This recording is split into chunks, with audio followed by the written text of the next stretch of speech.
There are two types of innovation. One is a product innovation, and the second is a process innovation. Throughout the course, when I refer to product, it also includes service. Service is also a product in some sense, and a product is also becoming a service in some sense. So let's understand what a product innovation is and a process innovation is. A product innovation is a new or improved good or service that differs significantly from the firm's previous goods or services and that has been introduced on the market. So there are three aspects to it. One, the innovation should be in the market. That is, it should be capable of getting commercialized. That means it should cross the previous tests I mentioned, which is proof of concept, proof of product, and proof of business. The second point of innovation is that it should be differing very significantly from the firm's previous offerings. So this is the crux of product innovation. A process innovation is also something which is very similar. It is a new or improved process for one or more operations that differs significantly from the firm's previous processes and that has been brought into use by the firm. So what is a product innovation? As an example, when we had normal feature phones and they got replaced by smartphones with a plethora of functionalities which were never before seen in a smartphone. That's the product innovation. Similarly, when you look at a shop floor, 3 decades ago or 4 decades ago, there were only standalone machines. But when machining centers came in, then they became process innovation examples. That is, what 10 lathes or 5 drilling machines and 6 boring machines could do in terms of machining a cylinder head or a cylinder block, one machining center could do. But then once a horizontal machining center came into being, converting it into a vertical machining center or vice versa was not a great innovation. The first time an innovation has come in respect of new improved processes that were never witnessed before constitutes the process innovation.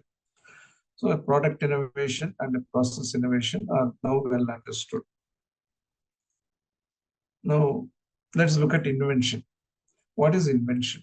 It is the creation of something entirely new that did not previously exist. And what are the characteristics of an invention?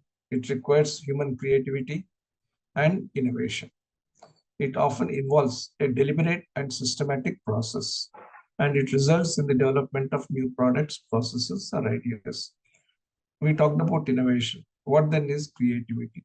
Creativity is our ability to imagine something which is unique and trying to translate that into a physical object or physical service. So when somebody sees a bird flying and he creatively thinks that a machine also could fly, that's creativity.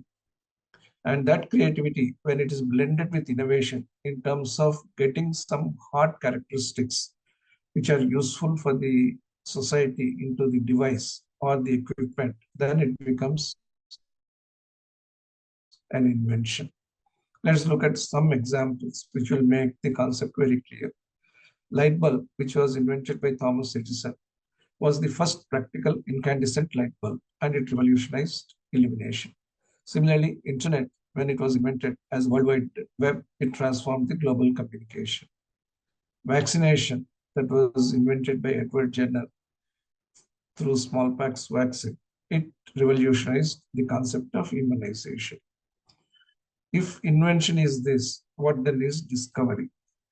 Discovery is the uncovering of something that already exists but was previously unknown. Suppose the whole astronomical world knows only about 9 planets and you discover a 10th planet.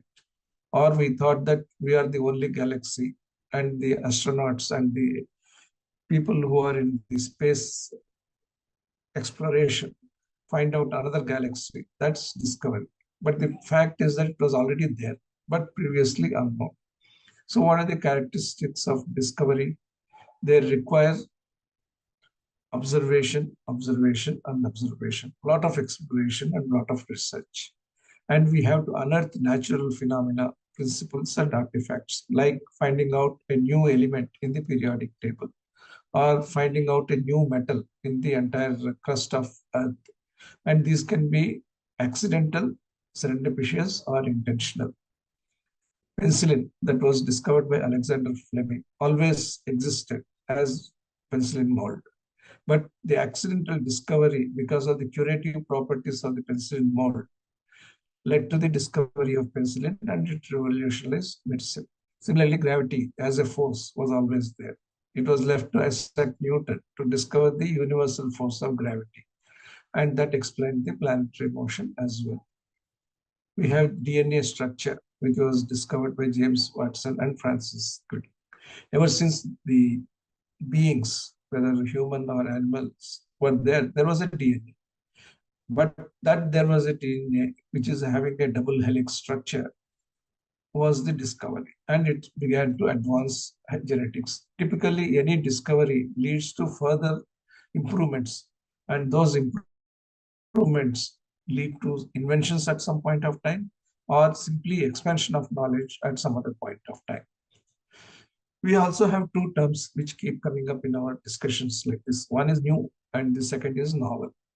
What is new? New is something which is different. It doesn't mean it is novel. We talk about a new car coming into the market. We talk about a new color being introduced on an iPhone. You talk about a new paint that has been launched by Asian Paints. These are nothing different except that that is just new. The new being not there earlier, but it is there in the product portfolio. It could be there in somebody else's portfolio. But the fact that an LED lamp has been brought in by a car manufacturer for the first time is a new development, but it's not a novel development. Novel is something which is taking off from the concepts of invention or innovation. That is saying that we are getting something which is not there in terms of the functionality. Getting a sensor or gyrometer onto a mechanical watch is a novelty because it was not there earlier. Mechanical watch was only meant to do timekeeping. The fact that it is now measuring steps is an example of novelty being brought into a particular device or equipment. So we have generally looked at the terms which are there as part of the overall umbrella of innovating, which is product innovation, process innovation. We also talked about invention. We also talked about discovery, and talked about new, and we also talked about novelty. These are the terms which unfortunately or fortunately used in practical sense somewhat interchangeably. People talk about innovation as a surrogate for invention and invention as a surrogate for innovation. It is important for us to relate these terms which we read or the terms which we use in terms of the actual product or the actual process that we are conducting.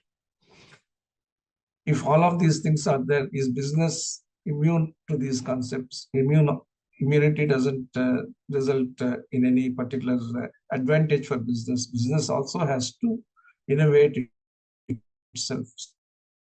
So business process innovations also exist. What happened in terms of the business process innovation?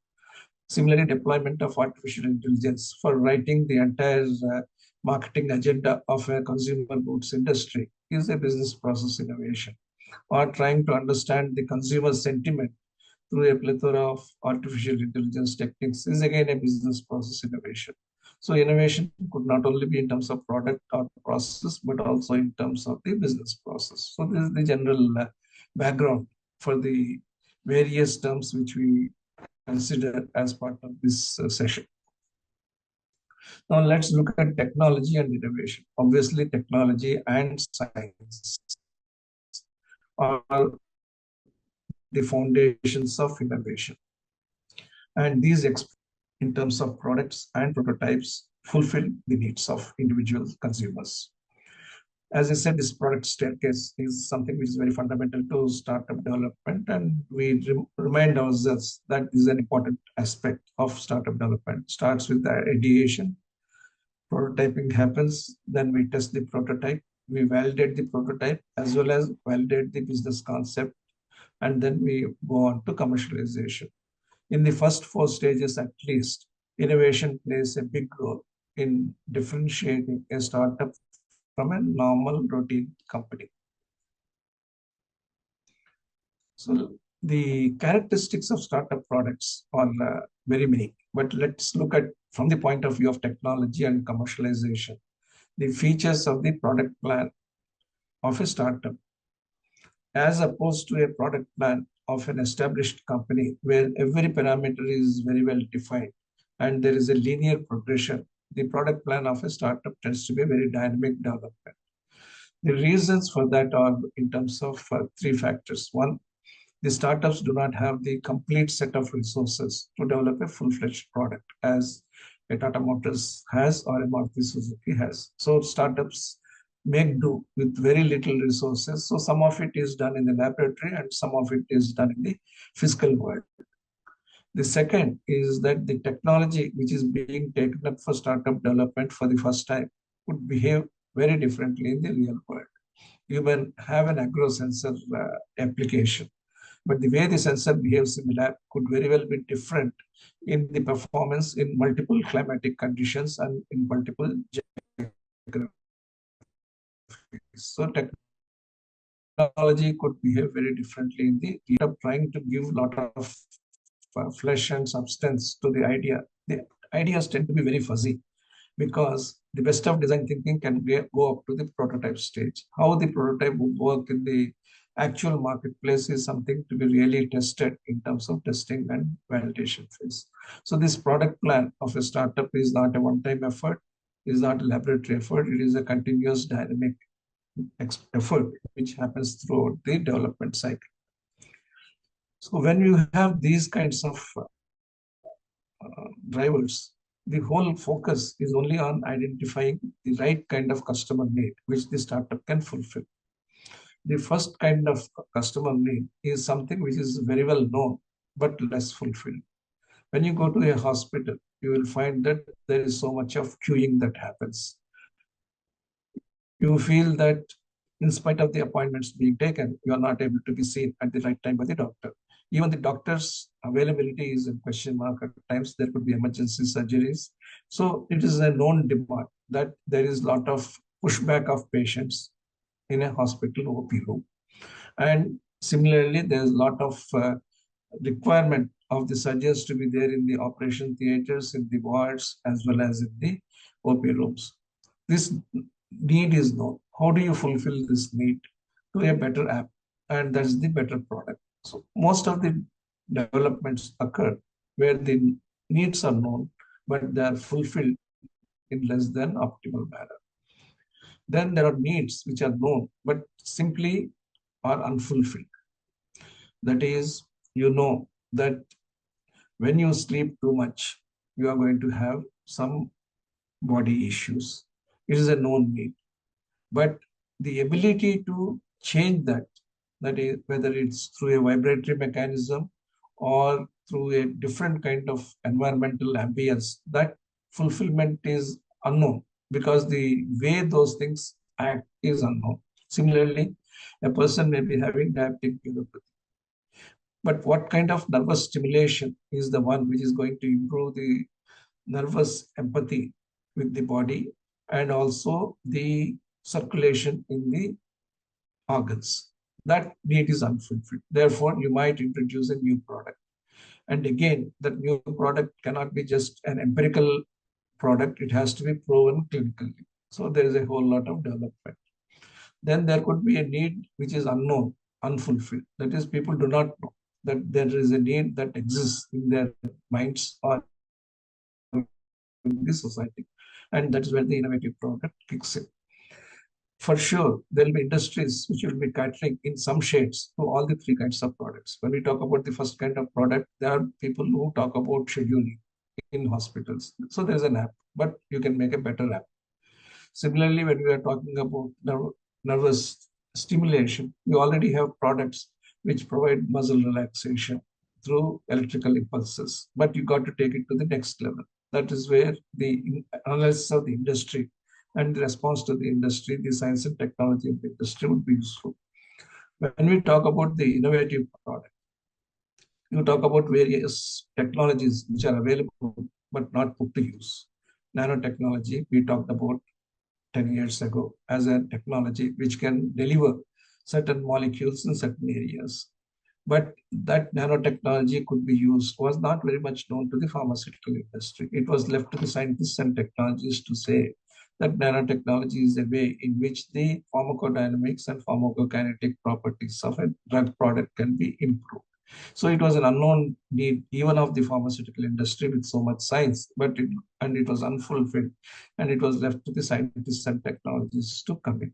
Similarly, that DNA existed was known, but that a gene could be edited was to be invented. That whole process had to be invented by a team of scientists to get the gene editing technology and make sure that the genetic diseases are kind of handled. So these are the three ways. Again, all of this will generally fit into a product market fit.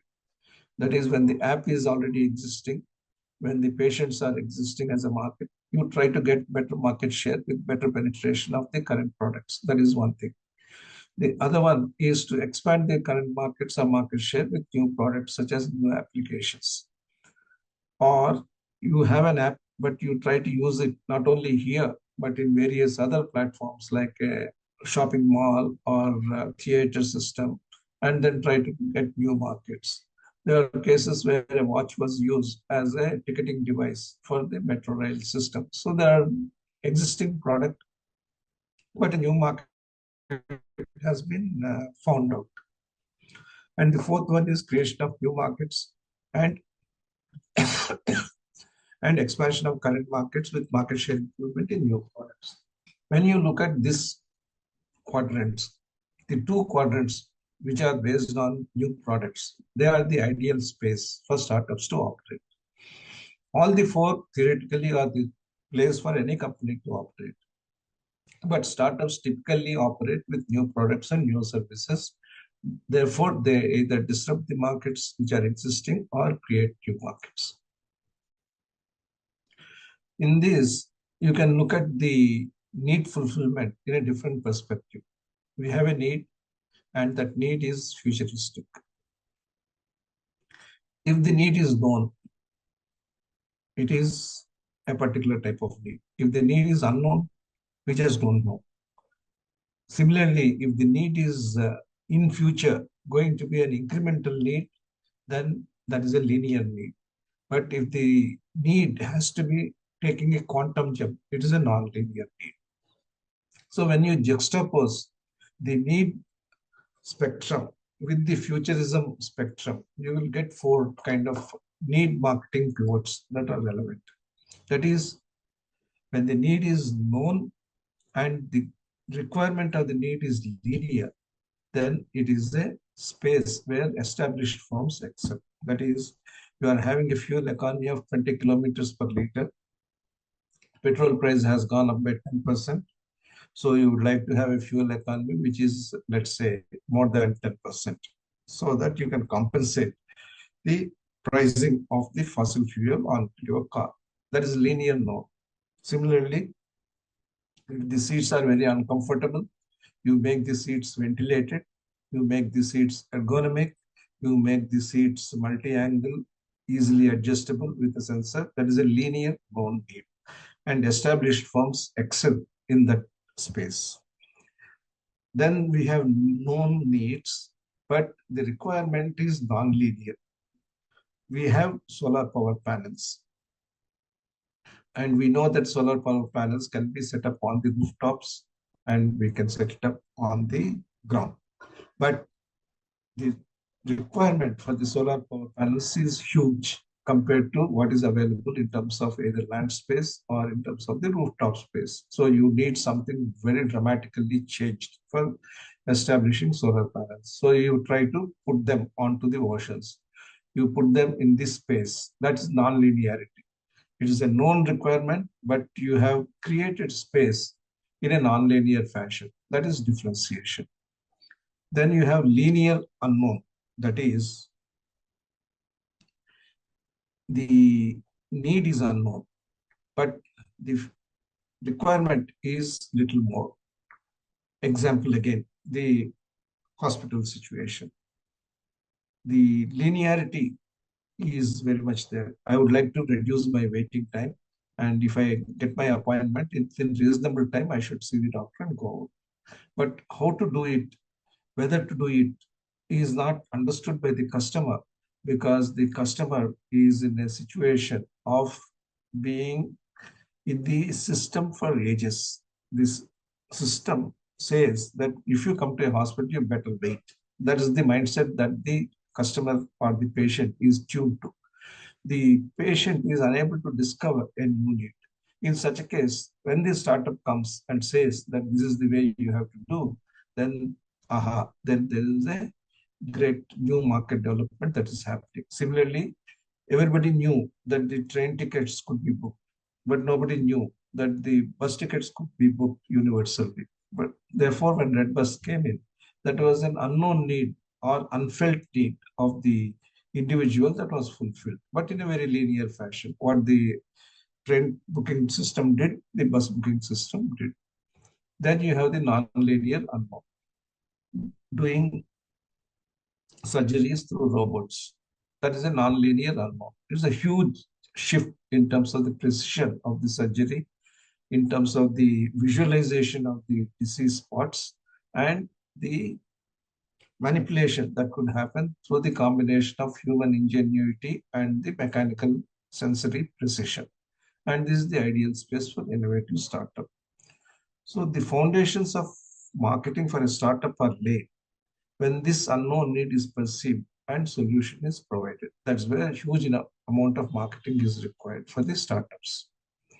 When all of these things happen, it is very commonly said that the startups are disrupting a particular industry. So what is disruption? Like invention, inventiveness, innovation, discovery. This term disruption also frequently figures in discussions on the startups arena. And there are two very good books related to disruption. One is the Disruption Dilemma, and the other one is the Innovator's Dilemma. So disruption, as we commonly understand, means that the way a system is functioning is disrupted. The way a performance happens is usually disturbed. So, but in the case of startup, disruption has a positive connotation. It is not a disruption to destroy anything. It is a disruption to make things better. Another characteristic of disruption is that once disrupted, it doesn't revert to the original state. Pulling a string pulling a spring is not a disruption, because the spring can revert to its original state.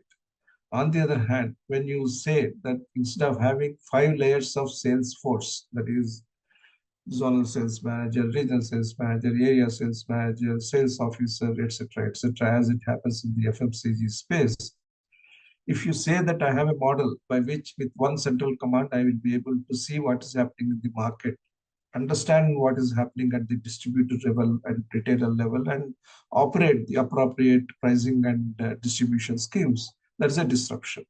So a whole layer or whole set of layers of the field force is substituted by a novel way of conducting sales and marketing. That is disruption. Therefore, disruption in a business parlance is a new way of doing business with time. When companies constantly compete against each other or compete with each other, they need disruption so that they can be one step ahead. But competitive behavior alone cannot positively change an industry in terms of disruption. Only when entrepreneurial firms come and change, then the disruption happens. That there was a food delivery possibility is a disruption. Similarly, that a disintermediation of even the notoriously manual trucking industry could be changed is disruption. So startup firms come with disruption and they try to change the way a particular industry is organized. So innovation is something which is going to drive. Innovation is something which is going to drive positive and sustainable disruption. Now a question has been asked whether an algorithm which is novel, is an invention or a discovery. Algorithm is not a discovery, it's an invention because it is using certain known mathematical principles, but is creating something which is extremely different. An example is the stock market portfolio management, algo-based trading. That was not possible earlier, but today we have algo-based trading mechanisms and trading platforms, which is a completely different way of doing stock market trading. And that is a process by itself. It is an invention. So where and how does disruption occur? There are three types of markets. One, fully evolved markets, which are the top-end markets for premium products, high technology, low scale, high margin, like a Volvo car, Mercedes-Benz car, Sony Bravia TV of the highest resolution, or an ultra phone of Samsung or Apple. Then we have evolving markets, that is the middle markets, which are mid-size in technology, scale, and margin. Then we also have mass markets, the basic products, which everybody wants to have. And these are the ones which are going to drive or be driven by disruption at different levels. But the reason why disruption occurs either at the low end or at the high end is because of the technology price equation. Typically, the technology of disruption is in terms of higher end of technology. Therefore, it comes with higher level of price. Disruption therefore starts with the evolved markets or the high-end products. But often there is also the possibility of disruption being very simple in terms of its concept and execution, in which case the disruption could occur even in the mass markets. The disruption, as I say, is ability to be applicable for the whole range. Let's think of a situation where you got a sensor which sees, which tracks how the tracks vibration change. Railways have so many thousands of kilometers and so many thousands of trains running all the time. So you can say that this is the mass market for this kind of product. So it can be applied very easily across the thing. It doesn't require only Vande Bharat trains or the bullet trains to be used for. It is a kind of mass market introduction. So the technology price equation and the applicability for different kind of market segments is something which tells us where the disruption should occur ideally.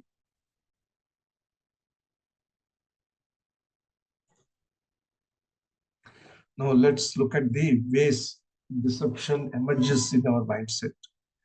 Fundamentally, linear performance. Secondly, consumer preferences. Thirdly, competitive behavior. Fourthly, unconnected products. Fifth, pursuit of scale, pursuit of profit, public policy, international trade, nature's triggers, or biomimicry, and social media. These are all the sources of disruption. Let's try to understand each of these things one by one. 30 years ago, in 1960s or even 60 years ago, you can say that a light commercial vehicle had an engine of 6 liters, a medium commercial vehicle had an engine of 9 liters, and a heavy commercial vehicle had an engine of 12 liters. And the respective power output was 80, 110, 140. But over a period of time, that was not necessary to be at that low level. People needed higher power and torque. Today, we have a situation where four cylinder engines are powering trucks. Within a period of 5 decades, there has been huge change in the way the light commercial vehicles, medium and heavy commercial vehicles got powered. But that didn't end there. It made sense for the engines to be turbocharged. It made more sense for the engines to be turbocharged and intercooled so that the same engine could be used to get higher level of power and higher level of torque. And that is a linear performance. There was nothing which is completely unknown in this whole situation. If you have atmospheric air and then use it for heating up the engine, a particular level of energy efficiency will be there. If you use the exhaust heated air, and then use it, then the heat efficiency would be more. So the linearity existed, but only thing it was not applied. So use of naturally aspirated, turbocharged, and turbocharged intercooled was a linear technological development which disrupted the engine manufacturing industry. And along with that, the vehicle development industry. There is the linear performance. Similarly, when you look at many other examples where the screen sizes have improved, where the speed of motor has improved, where things have the throws of motor pumps has improved. These are all linear performance activities. Then there are shifting triggers from the customers. Once upon a time, India was a market for scooters. Then the country became a market for motorcycles, so much so that the leader in scooters strongly read the market uh, preferences and continue and discontinue the manufacture of scooters. I'm referring to Bajaj, thinking that everything will be motorcycles. But today, scooters have come back in a big way. Then people thought that two-wheelers have to be very low cost apparitions. So people came up with the moped, but it didn't have the kind of growth that scooters and motorcycles had. Therefore, the shifting preferences are the ones which are going to drive how the disruption would happen. This is the second aspect. And the third is the competitor behavior, because product is just one part of need fulfillment. The product would have certain features, it would have certain quality. It comes at a cost. It presents itself in terms of certain looks, the form factor, the elegance, finishes, fits, etc. Then there is a life cycle factor of the product. The promotion which the consumer encounters gives a feel for the product. It is an esteemed product or it is a normal product. Then the branding, which provides some aura about the company and assurance about the product and the company which is providing the product, and the sheer variety that is available. That is the ability for the customer to make a choice. All of these things are competitor behaviors. So when a company encounters this competitor behavior, it tries to do something different. But if it tries to only copy, the disruption will be very weak. You are only following. On the other hand, if you say that somebody is giving this level of quality, this level of life, I should improve. An example, companies offer, let's say, warranty of 3 years or 100,000 miles or 100,000 kilometers. But you have inbuilt such quality that you will give warranty for 10 years. That's a disruptive behavior of the company. Maybe something more to do in terms of business process disruption. But at the foundation, we have the technological innovation that is providing better fits and tolerances, better quality of materials, better quality of manufacture. Therefore, you are having disruption that is coming out. This is the competitive behavior leading to disruption. Then there are unconnected products which will help you in disrupt a different product. When you look at these four types of products, one, BP instrument, two, self-filling ink pen, three, liquid soap dispenser, and four, pre-filled syringe. What is at the base of this, which is pump as a mechanism. So once you, and not all of these were developed at the same point of time in life. They all had different inception points. But the fact that pump as a mechanism existed helped these instruments, these devices, these products to be developed in a different way. So ideas for disruption can come from completely unconnected products. I mentioned earlier that sensors were there in machine tools long before the sensors came to the smart devices. The touch screens were there long before on the machine tools, before they came onto the phones. But somebody saw that and found out a way to integrate those technologies in a consumer product. At times, the pursuit of scale also triggers innovation. The scale means as an economy grows, as the loads that are available grow, you need have bigger vehicles, and that's the trigger. Earlier, again, if you look back to the 1960s, any truck had only four wheels, that is, two wheels in the front and a set of two wheels in the rear, nothing beyond that. But today, when you look at a 40-ton truck or 50-ton truck, a haulage truck, you will find that they may be having as many as six axles. So the multi-axle vehicle is a innovation that has come in commercial vehicle design. Why do I call innovation? Because everything comes with a balance. If you have more axles, you have more tires. When you have more tires, you have more load carrying capability. But at the same time, there will be greater frictional loss. So how do you balance that? And for that, you need to really innovate on the tire geometry as well as in terms of how the speed is transmitted to various axles and how the load is distributed in the whole loading span. So these are the pursuits of scale leading to new innovation in terms of from a narrow line of products to a full line of products. Another way is the pursuit of profits. We all recognize that if you are in the basic products, the profitability is low. So companies will always try to find out how I can become more premiumized and how can I develop differentiated products. So when you look at the pyramid of products, you have products which are basic, low cost mass segment market products, which are low profit products. But if you are able to do them in millions, you may still have a reasonable profit. Then you have a multi-feature segment product, which will have moderate profits. Then you have a differentiated segment product, which will generate medium-sized profit. And finally, you have niche premium segment product, which will have high profit product. And the volumes also correspond to the pyramid. However, as products get added at multiple product segments and multiple value segments, you will have disruption taking place because you need science and technology to make your product or service differentiated.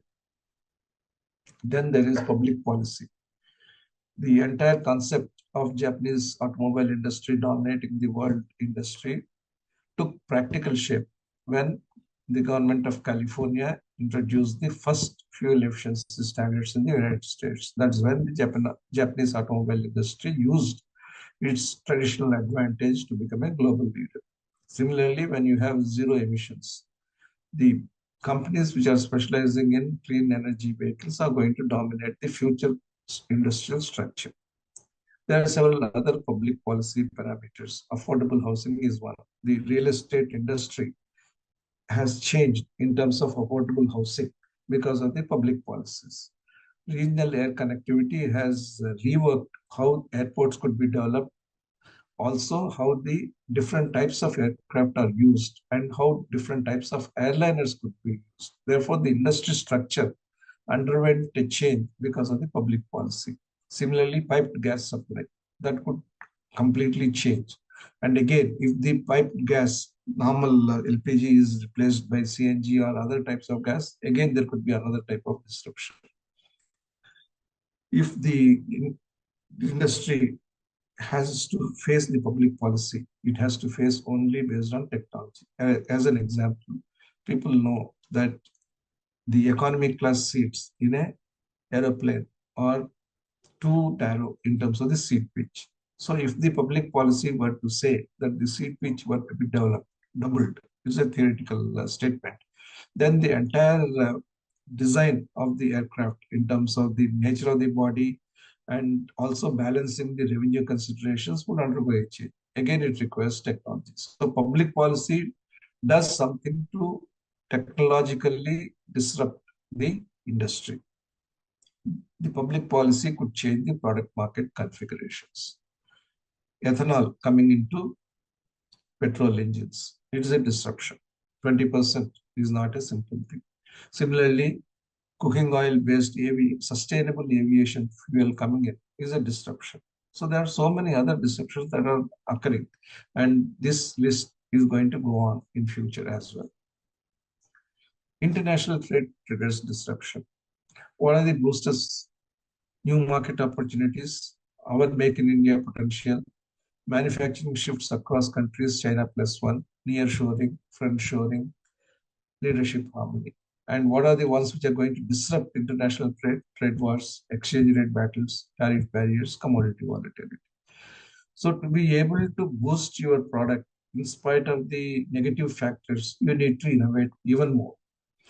Fundamentally, you have to innovate to be most competitive globally. That is given. But over and above that, to be able to handle the other negative factors such as trade wars, exchange rate battles, you need to innovate even more.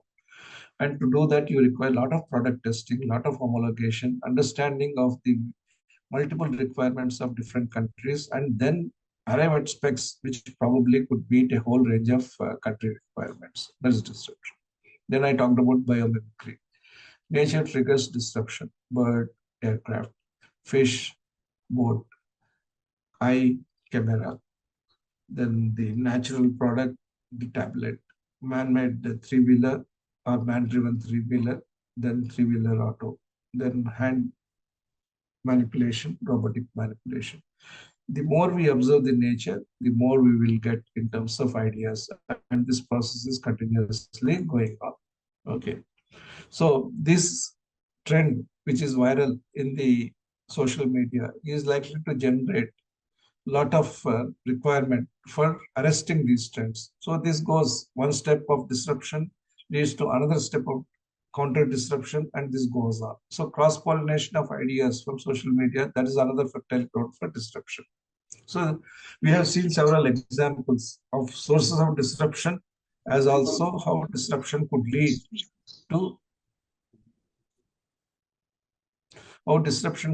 to better products.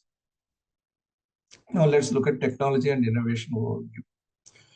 As we see the world today, you are aware that we have a COP28 conference which is going on in Dubai, wherein several world leaders have assembled, including our own Prime Minister.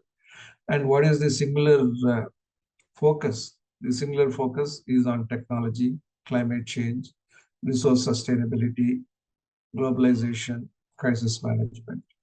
Everybody is wondering when the next crisis would come in and how we would meet that crisis. All of these things are understood in various shades. We understand technology, we understand climate, resources, globalism in some level or other. But crisis is something which we never can anticipate in its complete factors. Either it is the human wars or the pandemic emergencies. It's very difficult to predict when a crisis would strike us. And to be able to handle that, we need to be armed with technological resilience and technological innovation to be able to handle. So why this so much emphasis on technology? That's because A, it creates products with novel features and functionalities. Example, vaccines based on mRNA technology. When the crisis of COVID-19 came, it was only science and technology that created a product. Similarly, a nasal vaccine, that is again another thing. Second, it provides services with exceptional choice, convenience, and connectivity.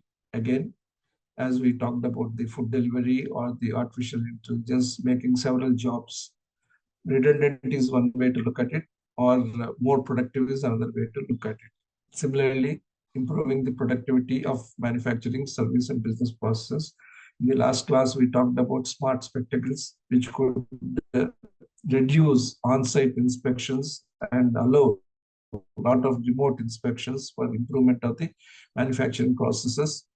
Then the sheer attractiveness of new products enhancing consumption. Therefore, every company would grow. But at the same time, when you look at climate change, etc., the question arises whether we should really go on a consumption route or should we have a strategic degrowth. These are the debates for which there are no clear answers as of now.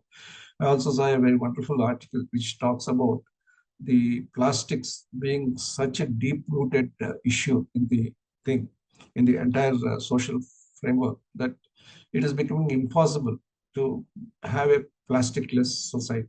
Whatever we think of as an alternative of a clean plastic is, after all, not so clean at all.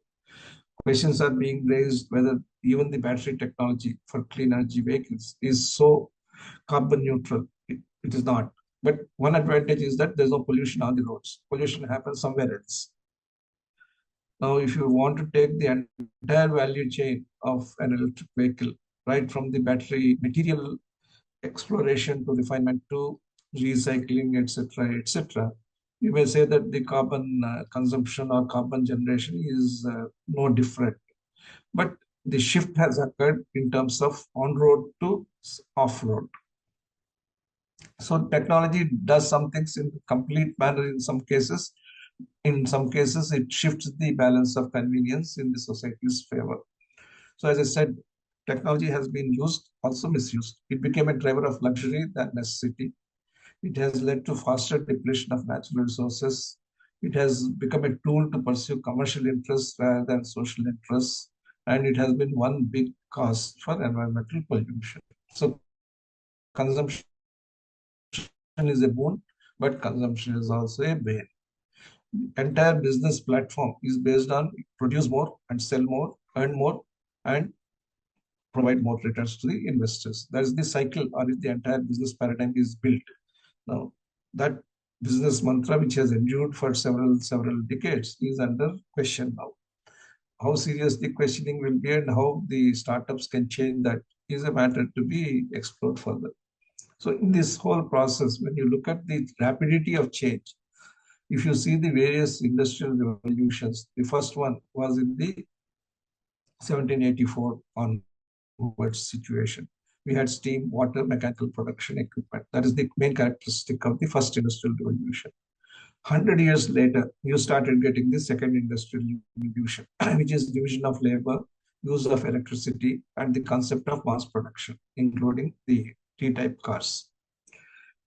Again, after another 100 years, we got electronics, IT, automated production, which is the third industrial revolution. Fourth industrial revolution started not 100 years later, it started 50 years later.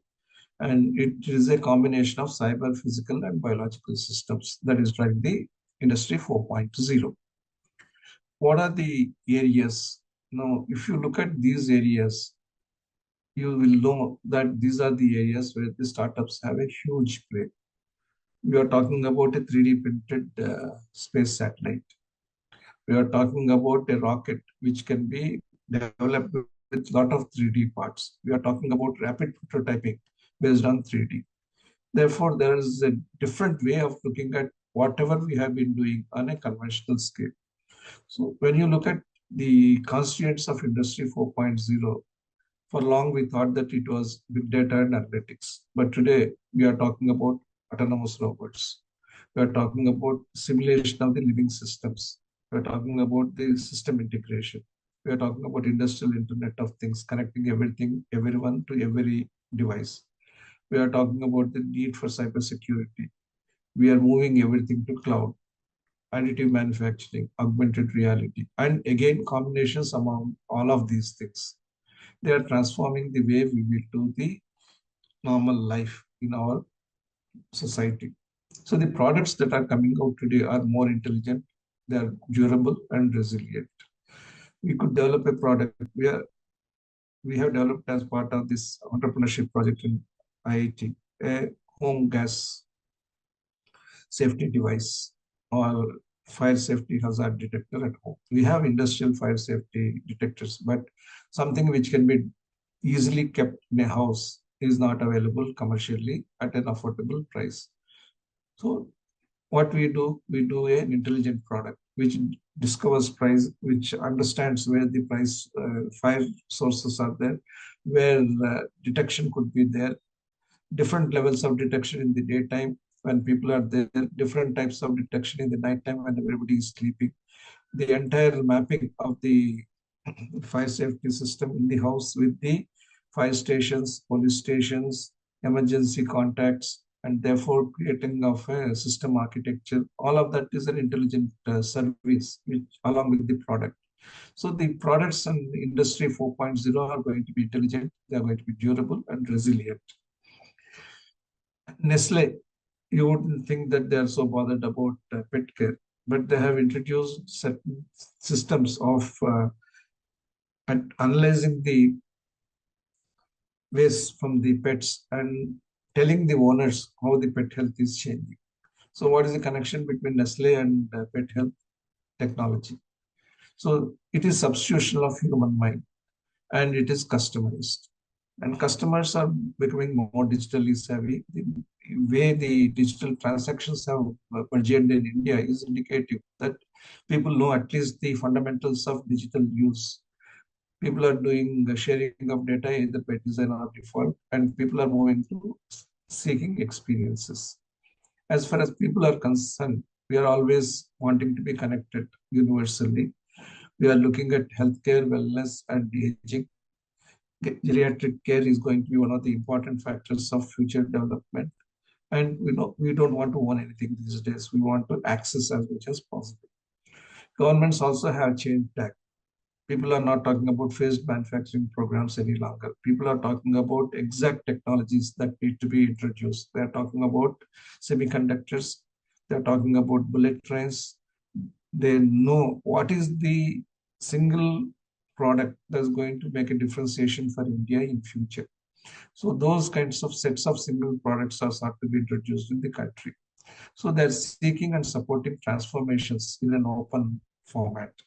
It is not about increasing capacities or making investments. It is about technologies today. And governments are also pervasive and responsive. There could be governments of different political lineages, but everyone wants to do a Make in India. At the same time, governments want to enhance employment and also eliminate poverty. Lot of emphasis, much delayed, but much required. Someone asked whether there's any attendance. There's no attendance requirement. Obviously, we'll join to experience whatever is being conveyed. So, a lot of focus on infrastructure building. And infrastructure is not becoming easy to build. Infrastructure is becoming very complex. Today's news is that UP has set apart a particular land parcel for developing a solar highway, which is a new infrastructure development. We have also seen how complex developments take place with a lot of risk as well as the tunnel episode in Uttarakhand. We need tunnels, but they have to be done in a safe manner. We need hydro projects, but they have to be carried out in a safe manner and also in a socially equitable fashion and also without disturbing the ecology of the geography. All of these things are the drivers of fourth industrial revolution. So what are the expectations? People may not be expressing in such open terms, but we all want food security. We want energy security. We want our biology to be digitally read. We want novel diagnostics, novel vaccines, personalized medicine. Our entire life, there could be a digital twin as we go forward. Business has to be done more man-related or woman-related activities. We need water security. We need clean mobility. So this is the requirements of the society today. And each of these things is a fertile ground for startups to work on. Smart meters have come as startup projects, and they have helped grids manage their energy generation as well as energy transmission and energy consumption in a much better fashion. Food security by eliminating waste, by ensuring that the water is used in a appropriate manner and making sure that the weather prediction is very well known to the farmer, we are ensuring food security. So there are so many examples how the startups are helping in the fourth industrial revolution make life easy and better for us. So fundamentally, the way products are developed, manufactured, and sold, how businesses are run, how life and environment are protected are going to be transformed. While it may look like a cliche, when you look at whatever has happened in over 10 years, you will find that fundamental changes have happened. And the kind of changes that would happen are likely to be even much more. Today, we see each other only through the computer screen.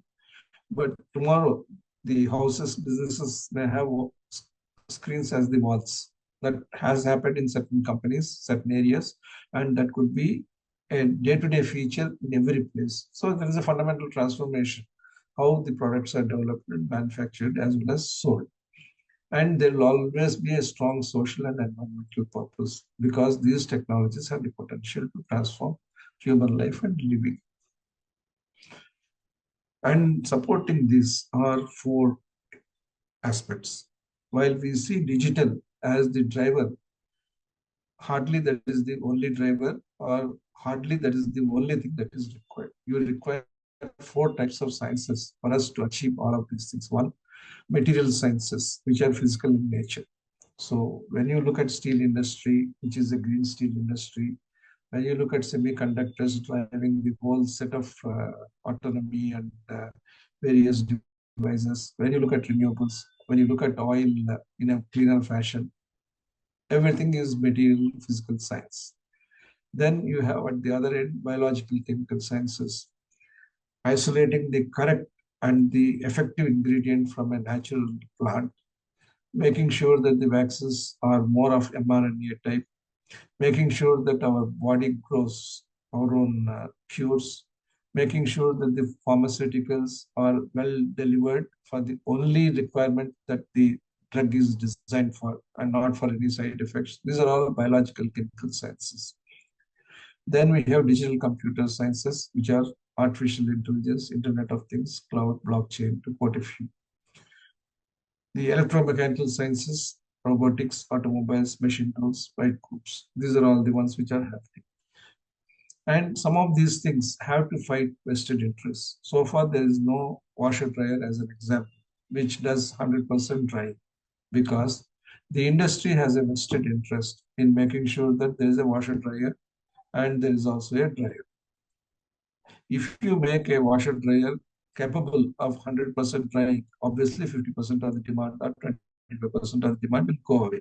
And that is inimical to the industry interest. But disruption occurs then. When a startup comes up with the idea that I have a 100% washer dryer, then the industry gets disrupted. The reason why the automobile industry took so many years, so many decades to introduce electric vehicles is that the whole infrastructure is established and no company wanted to destabilize itself. Today, why is hydrogen combustion engine preferred compared to an electric battery system? Because hydrogen combustion engine uses the internal combustion engine infrastructure is already established. So there may be merits for hydrogen as a clean fuel, green hydrogen as a green fuel. But at the same time, there is also an industry structure. There is also an industry vested interest. Vested interest doesn't mean it's a bad interest. It is an interest which arises from the legacy of historical investments, infrastructure investments that have been established, and nobody would like them to get wasted. So to be able to do all of these things, we require a lot of cross-pollination of ideas with these four sets of sciences. Now you can imagine that it is not possible for any department, be it Department of Mechanical Engineering or Department of Civil Engineering, just to focus only on their functional specialization. Everybody has to collaborate with everybody else. How do you define or develop a zero water curing cement? It requires chemical analysis, chemistry, material sciences. All of those things have to be combined to be able to develop a cement which doesn't require any water for curing.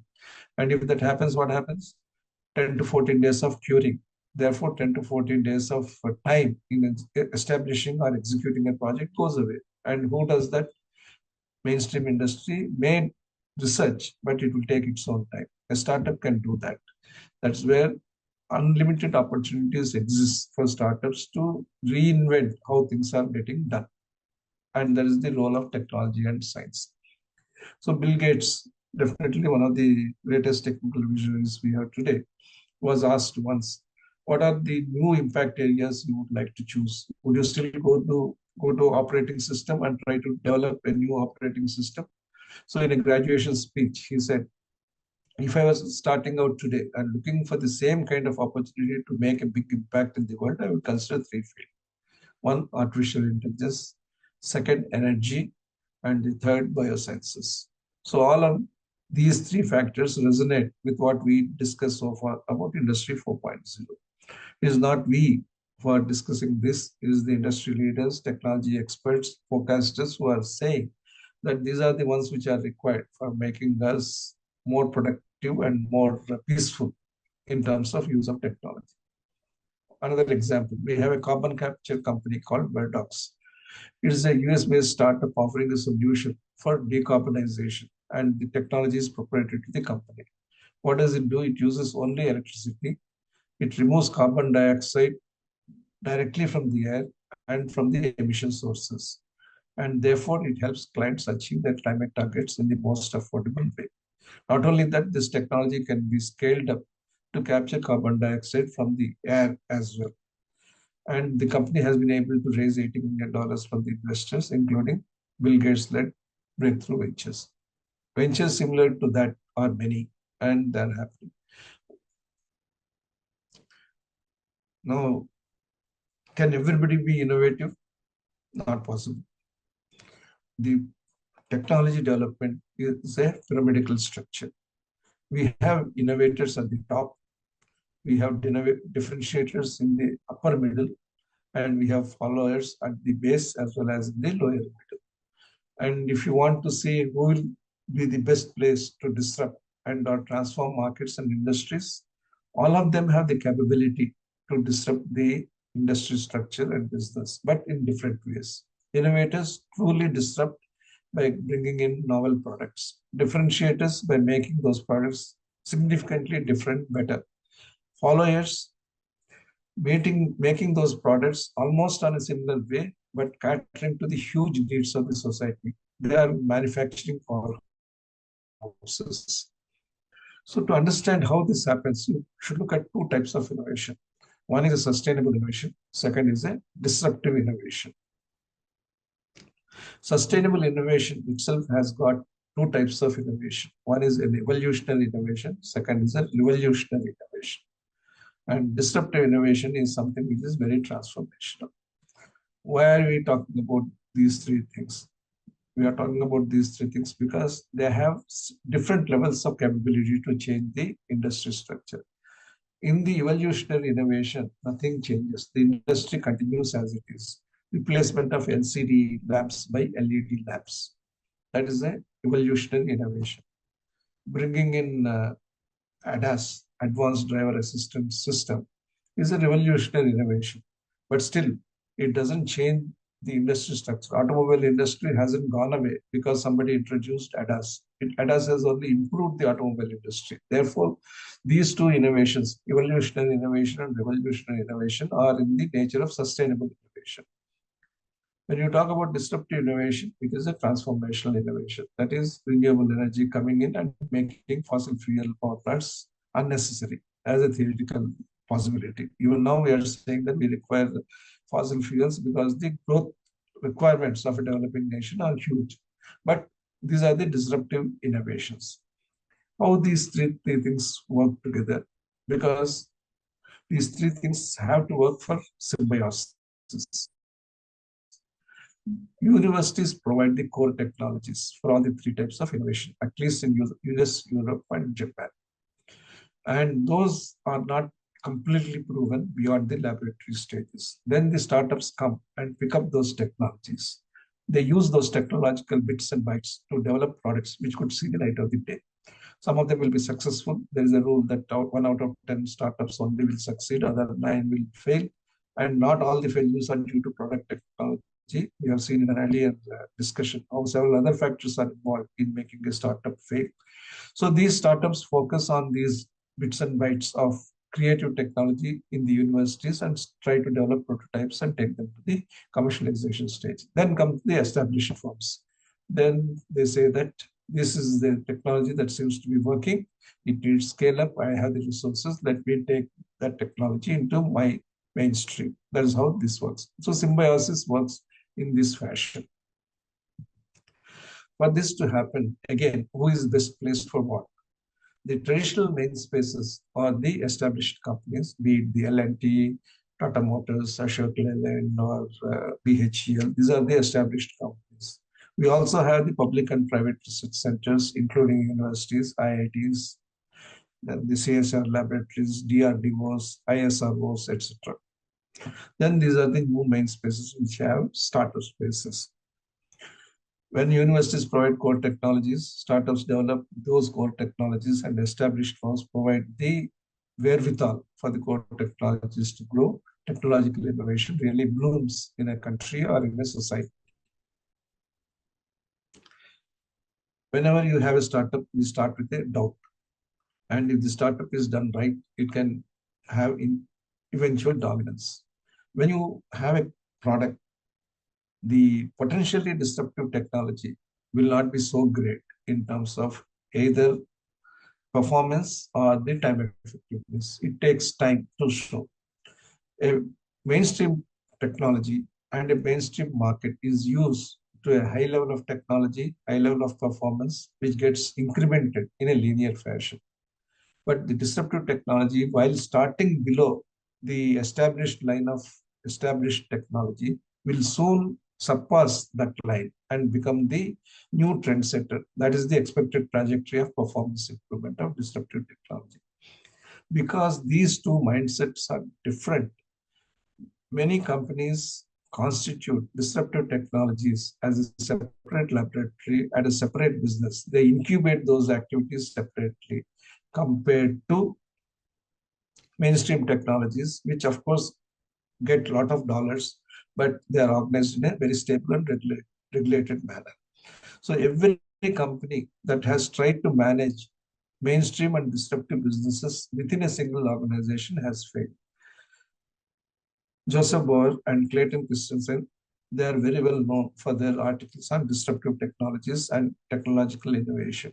And their proposition based on the study of several companies is that if, they, if the companies try to force fit disruptive technology into the mainstream bucket, then the technology will not really take off. So there is an organizational element also that is involved in making sure that the disruptive technology becomes really good. Again, disruptive technology comes with a price barrier. The price level of disruptive technology, the performance should read actually price. The price level of the disruptive technology will be high, whereas the disruptive technology can surpass the price barrier or break the price floor and come down as it gets accepted more and more by the market. The mainstream market will only achieve marginal price improvement and marginal performance improvement. Now, a mainstream company has the choices. That is, it can invest huge amounts of money to make sure that the performance dramatically improves and also price improves.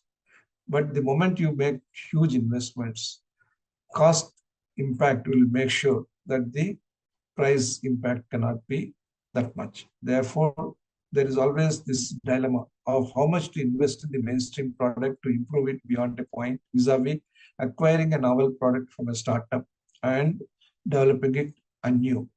And typically, companies prefer to adopt newer technologies once it is very well known that the mainstream products have reached the end of stage as far as further development prospects are concerned. So disruption is not a one-time thought process. It is a continuous business process. Second, the business models are very different from those of incumbents. Third, all disruptions to be scaled up require to be embraced by big companies. And four, all disruptions come with the risk of failures. There could be certain disruptive technologies which could be brought in by the big firms in the high-end segments. I have talked about earlier that the unicorns or the startups which have $1 billion valuation and above are the most in terms of US, China, and India presence. Japan and South Korea, which are considered leaders in technological development, do not figure so prominently at all in unicorn development. Similarly, certain other European countries like Sweden, they also don't figure high in the unicorn listing. Does that mean that technological innovation doesn't exist in those countries? No, wrong. Technological innovation is much more diffused in those countries, and the big companies have taken up disruptive technologies, technological innovation in a big way as a matter of life. So whether we talk about these OLED screens or when we talk about these disruptive smartphones, they have come from the mainstream companies as well. So as long as you create a new organization structure for disruptive innovation and are able to manage within the mainstream company, it is well and good. But for those countries, for those national ethics where that is not considered national ethos, where that is not considered appropriate or historically relevant, it becomes relevant to depend on the startups. That's how the disruption takes place. Now let's talk about non-linearity. There are some very simple examples of non-linearity which you are able to appreciate. First, pharmaceuticals were all chemical-based molecules. Today, they are all biological cell-based molecules. Tomorrow, your own cell-based. That is, if you have any pain, you don't look for collagen from outside. Earlier, you might have looked for collagen from synthetic molecule. Today, you are looking for natural collagen.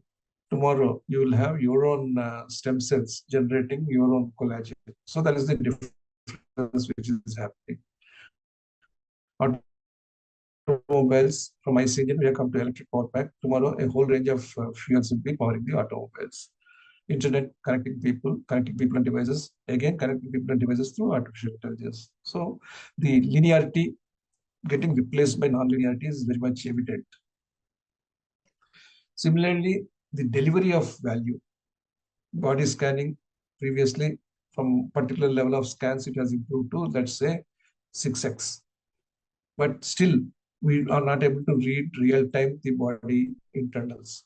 Tomorrow, the future is going to be direct viewing, analysis, and immediate discussion on the options that are available. Drug delivery, we deliver our drugs to multiple cells and pathways of the body. Tomorrow, directed cells. If you have an injury in the foot, you deliver the antibiotic all through the body, which is unnecessary. You have to find a way in which the antibiotic is delivered effectively to the foot. The cells are expected to be regrown when you have wounds, and that technology is now available. There are many areas where the nonlinearity is shaping how things are being changed. One of the dramatic things that could happen is additive manufacturing. The so-called idea of value addition in the industry is actually value destruction. You take a big raw forging, you machine it for hours and minutes, remove a lot of metal. You don't know what to do with the metal. You have to scrap it or separate it with the coolant oil, recycle it, reuse it, so much work. But on the other hand, if you imagine a situation where only the limited of material that is required to cast, form, or bond a product into the right shape is used, as much as 70% of the material is conserved, so much of energy consumption and carbon generation that is used in the traditional manufacturing process will go away. So this is transformative. But the problems have to be solved. What are the problems? The right kind of material to bond in the right manner so that the strength weight ratio of the component is as good as a steel forging or a steel casting. And that is the startup challenge. And you solve that, then the whole transformation will occur in the machining and manufacturing area. So that is the way we do. Then business models themselves are changing. We'll have an example where from homogeneity, we'll go to heterogeneity and how we can do that. Similarly, we talk about new entrants as established players. You see the today's two-wheeler industry, electric vehicle industry. Traditionally, we had Bajaj Auto, Hero, and TVS. There are 30 other big companies which have come into the electric scooter business. Some will survive, some will grow, some will stay put wherever they are. But multiple startups, every point of technological inflection gives the time for writing or rewriting the business model. So that is the beauty of startup thing. Similarly, operating systems are no longer coded by you in advance. It's all based on deep learning, machine learning, and self-learning. That is what's happening. The more use cases come into an ChatGPT or an artificial intelligence system, the more effective it would become. Whether the generative artificial intelligence is going to be so dangerous in future that it can think almost like an individual and start doing things on its own is still in the realm of future, but is a possibility. Similarly, in respect of financing, it is no longer national liquidity, it is global liquidity. Nobody who has an international business can sleep well because what you placed as an order for a particular crude or a particular material could undergo overnight dynamic changes because of the foreign exchange movements. So you have to be alert always. For that, how would you treat it? Will you treat it through waking up all through the night or having shifts for your business leaders? Or you will have an algorithm to handle this or to reduce the volatility. So those are the challenges. So handling national liquidity is one type of activity. The substitute products. Typically, substitute products improved. Today, substitute products are disrupting, they are transforming. Key macro, unlimited growth. Today, it is climate protection. Industrial strategy used to be only business driven.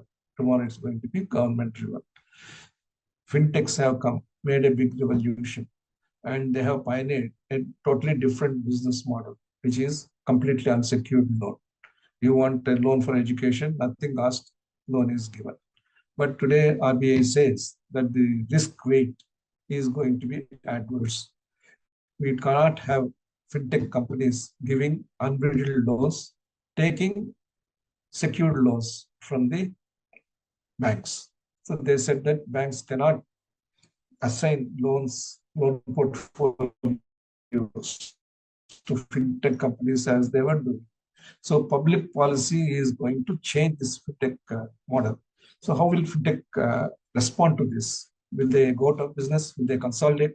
Or will they start getting funding from the public sources? Or will they find a new way in which they can track and trace the borrowers in a much better way? That's where again a startup intervention happens in the fintech space. Let's look at the straight linearity and simple non-linearity. Email was successful in the 1990s. Then there was social messaging. Then we had Twitter, now X, had 140 character messaging. Then Instagram came by being a photo sharing application. Later on, WhatsApp came with a texting service, which could also convey.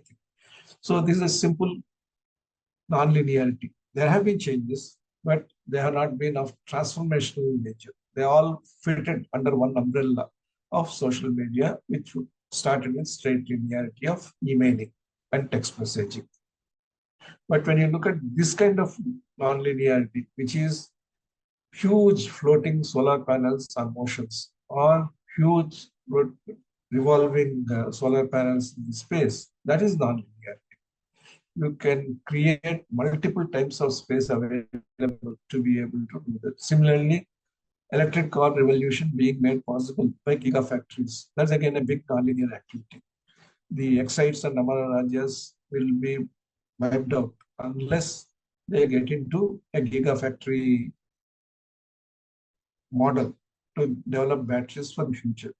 Where the Indian oil companies, oil marketing companies, IOC, BPCL, investing thousands of crores in a competitive technology of energy charging because they want to redefine themselves as energy companies than fossil fuel companies. There's non-linearity in this. So there are 10 examples of technology-driven industries, which all of which again provide opportunities for startups. Any biologic drug can be given only as an injection. So if you develop a oral biologic, it is a technology-driven change. That is, if you get insulin, which is easily destructible by stomach acids as a oral pill, then it is a transformative development because it makes insulin accessible by a huge number of people. Second, if you have imaging, which is non-invasive.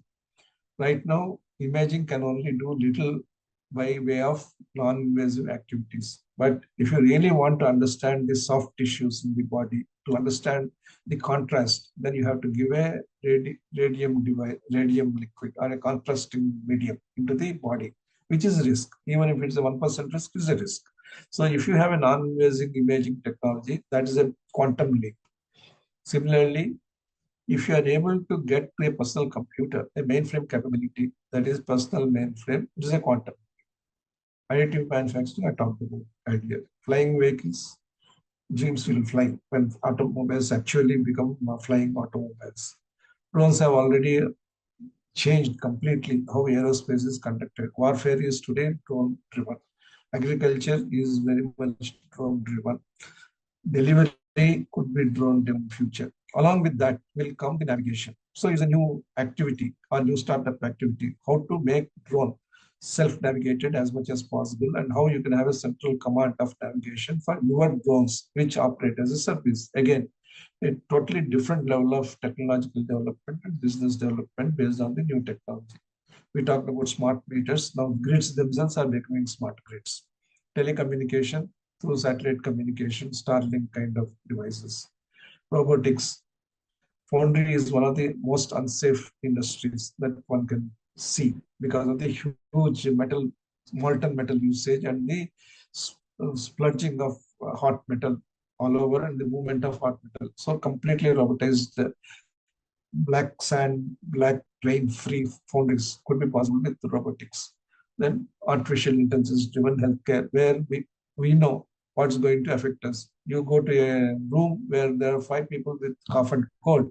Somebody should know that I am going to have this because my level of immunity today is this much, and the level of pathogens in the room are this much. So early warning. All of these things could look like sci-fi ideas, but they all will come true one day or the other in the not so distant future. So in all of these things, entrepreneurial and startup firms will play a very big role transforming the industry. So there are solutions which exist, but is that the final solution? And what we think is the final solution still may not be the final solution because there's no end to development and perfection. So today we are saying that for an automobile with IC engine, electric vehicle is the proposed solution. But what is the final solution? The battery manufacture should be non-polluting, recycling and disposal should be non-polluting, and the power plants must be non-polluting. That's the real final solution. We are saying that digitization of business with 5G is a solution. But then we also need networks which are data friendly and solutions which are hack-proof. We talked about body imaging. We did non-radiating, non-interventional scanning, real-time diagnosis with artificial intelligence as the final solution. Then robotics with AI is today's solution. But image recognizing multi-faculty robots capable of human-like thinking and execution and not crushing somebody as somewhere it happened. Those kinds of things are also the final solutions that are required. Then additive manufacturing, you need to have technologies that not only do metal bonding as we discussed, metal and non-metal material bonding, and have high level of bonding capability so that the material manufacturing is completely waste free. Then you have two devices called laptop, smartphone, and probably even all-in-one computer. We have functionalities in each with some dimensions. Can we have one universal device platform, one universal operating system with multiple devices? Would it happen? Quite possibly it would happen. Then health tracking, smart wearables of different types. We have started with fitness band, then we have watch, then we have ring, and tomorrow we may have something else. So how will we combine all of these things into one universal smart wearable? So leadership has to come up with solutions for technology. And those technology solutions must stay advanced and relevant at least for a few years so that there's no extra profligacy in development of technologies and there's no extra depletion of resources in an accelerated and excessive fashion. We are going to look at this topic of innovation in terms of different angles and different ways. One of the important things of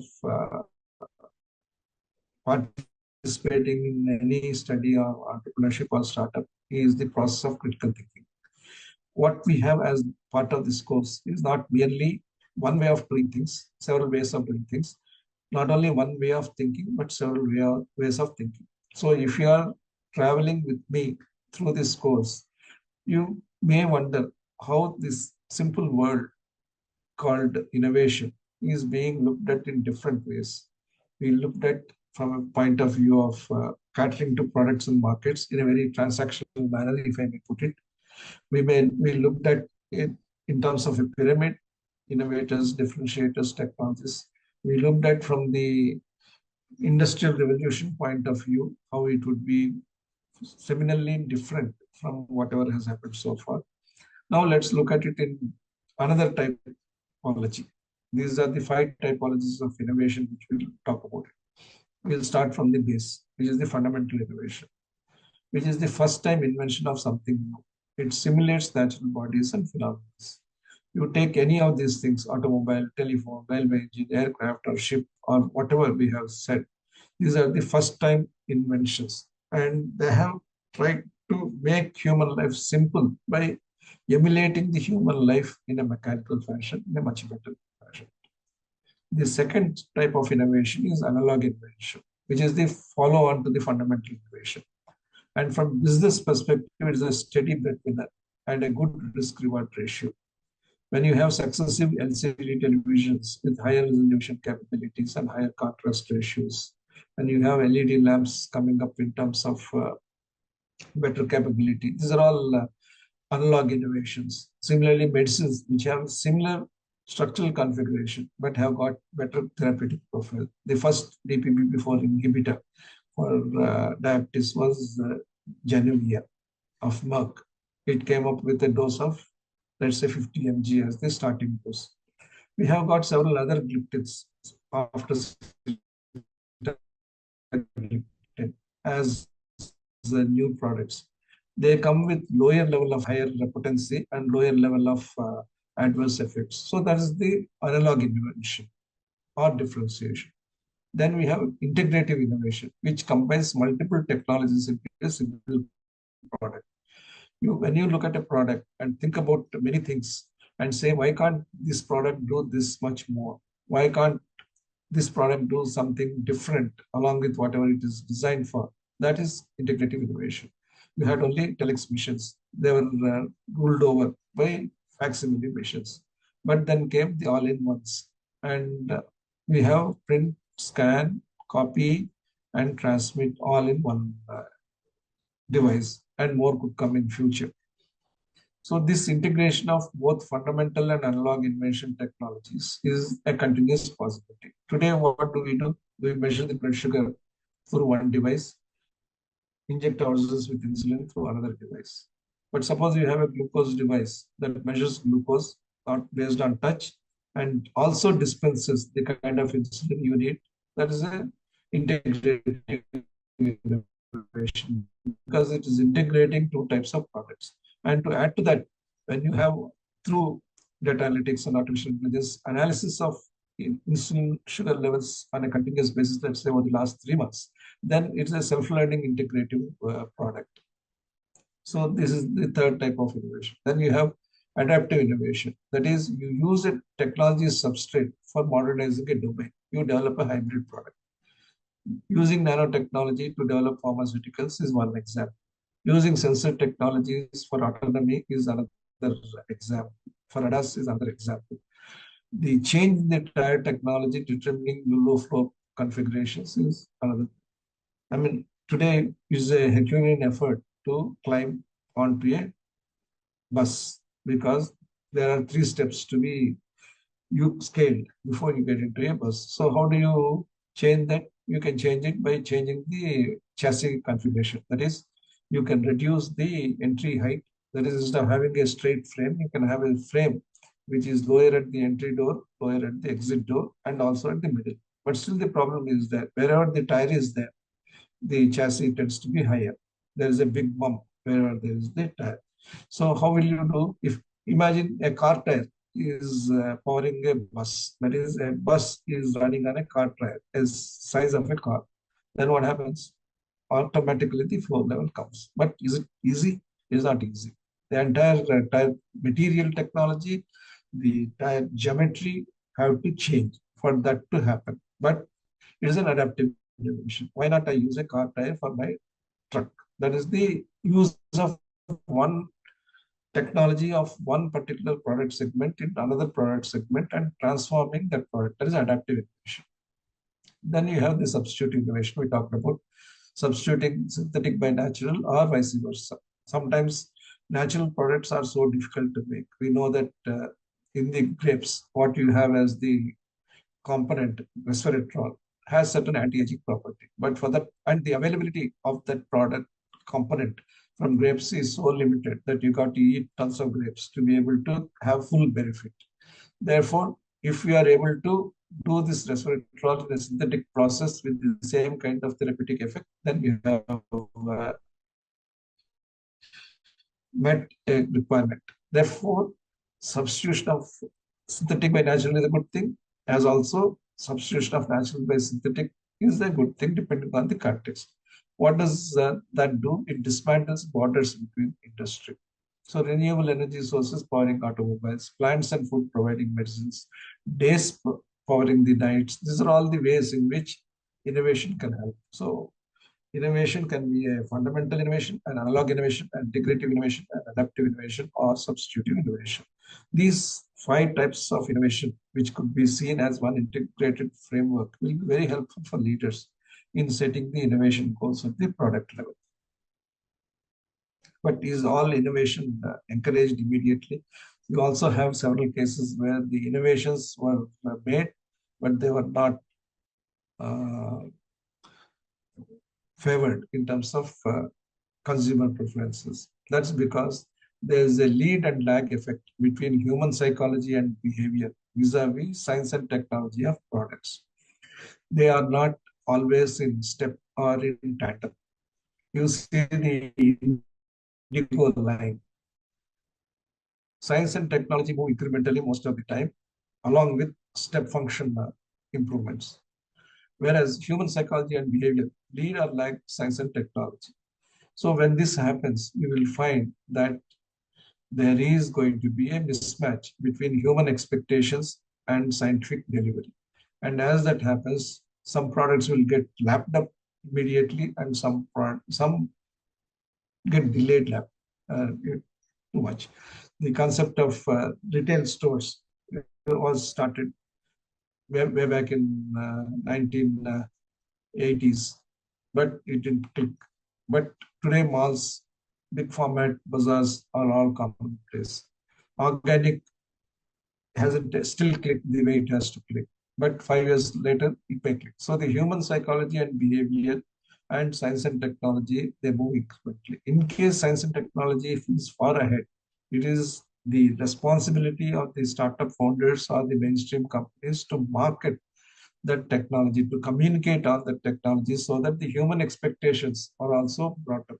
People understand their own needs better and then they start using this capability in a much better way. Always the leadership's main responsibility is to do things beyond the expectation of the consumer. Why did Apple succeed? Because it always delivered a product which is beyond the expectation. Now, we may say that the consumer has got into a mindset where whatever Apple does, consumers are imbuing certain aura to whatever the company does. If it is a dynamic island, people think that it is a novelty which Apple has brought it. That is the aura of the brand or aura of the Steve Jobs effect, which still continues. But as a leader, as a startup founder, as a leader of a mainstream company, your primary responsibility is to ensure that the science and technology is always ahead of human expectations in a reasonable manner. Now, if a company, including a startup, it focuses only on innovation and forgets about another important factor, then it will not lead to anywhere. So there are two important dimensions which we need to keep in mind. One, innovation intensity, and the second is product profitability. If over a period of time, because no startup can be profitable from day one, let's say you take a period of 3 years, your innovation intensity is low. That is, you haven't been able to do at least a differentiated product. And your profitability as a result of that product development is low. You will become operationally weak, and you sooner or later you would be moving out of the industry. Let us say your innovation intensity is very high, but the product profitability is low. That is, you are able to bring up with more products, more variants, but because of the product variety and because of the low scale per product, you are not able to have the advantages of economies of scale. Your product profitability biologically will be lower, but still you are tactically superior. You are going to find a space on the earth under the canopy of innovation as much as possible. On the other hand, your innovation intensity is low, but your product profitability is at a very high level. Then you are tactically superior. Take the case of Force Motors automobiles. It has only one product substrate, but that is used in a very clever way for a number of applications. And if anybody thinks of automobile, ambulance, they talk about or think about Bajaj Tempo or the Force Motor, both being the same. Similarly, when somebody thinks about school bus, they talk about the same product or at best an Aisha product. So there is tactical superiority in the way the innovation intensity has been minimized, but for maximum profitability impact. But there are companies where the innovation intensity is very high, but at the same time, product profitability is also maintained high because you are able to price the product appropriately and also develop and manufacture the products on reasonable cost basis. So companies such as Apple and Toyota belong to this exclusive club of strategically outstanding companies which have high level of innovation intensity and high level of product profitability. So that is the goal. So when we look at followership, differentiation, and innovation across product, process, and business, there are three factors of human sentiment or human faculty that help us to achieve all of these things. To be a pioneering entrepreneur, one, intuition, the judgment that this is the one which is going to click. And not everybody would be blessed with that kind of right business intuition. The second one is energy, the ability to work on a multitasking basis with as few people and as few resources as possible to deliver what even the big companies have not been able to deliver. And third, passion, to be able to pull ahead of the rest in spite of the difficulties that are encountered in the entrepreneurial journey. So, like we talk about human competence, does technology have a competence? That is, can we say that company A is pretty good on technological value chain compared to another company? Can I say that this startup is technologically more competent than the other company? So for that, you have to define the technological value chain. You have to see where the new technologies are getting integrated. Index each part of the value chain of technology, and then say technological power of the product is this much. So if the technology competence framework of a startup is robust, quite possibly the business value chain can be built much better. And if it flows all the way through from design to delivery, all the better for the startup. So let's say you want to be in the business of developing a new type of flakes. If you think that you will buy flakes, put them into a package and then serve to the customers, that is one type of business model. But there's nothing very distinct or unique in terms of delivery. Anybody else who has the outsourcing capability can do it. Anybody who has a packaging machine can do it. Anybody who can put Salesforce also can do it. However, if you think of yourself as focusing from the corn cultivation stage to the ultimate delivery stage, then you are looking at the entire technology value chain of conflict production. So conflict cultivation, including soil and seed development, these are the areas where you can make a difference in terms of lake manufacture, which includes the appropriate dissolution parameters, appropriate parameters, and appropriate shape, size, which also require various manufacturing processes like milling, etc., including testing and packaging. That is important. Then the customer delivery, how you organize your logistics, distribution, and retailing. So if you focus only on the third bucket of customer delivery and don't have any differentiation in corn cultivation and manufacture, would your technological power be as great as someone who is present all through? The answer, of course, is that fully integrated technologically, at least, company is likely to be much more successful. So the understanding of technology value chain is important. And when I say this technological value chain is important, I am not suggesting that every startup should do everything from the ground level. There could be people who are well versed in that, who share your technology mission, your startup mission. You have to partner with them to be able to achieve this. So there are three aspects of this innovation. One, you have to set yourself aspiration. Second, you should say, my goal is to provide the experience. And three, in achieving this, I am willing to do a lot of experiments. When you look at this value chain, which I talked about, unless you do experiments, you will not be able to get the correct flaking.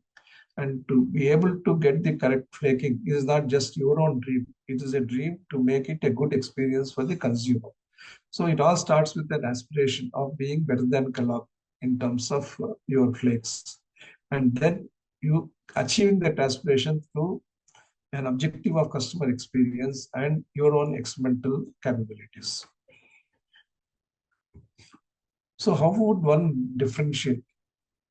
There are so many faculties which are existing in us, and all of those faculties can help us in being future oriented individuals, future oriented leaders and managers.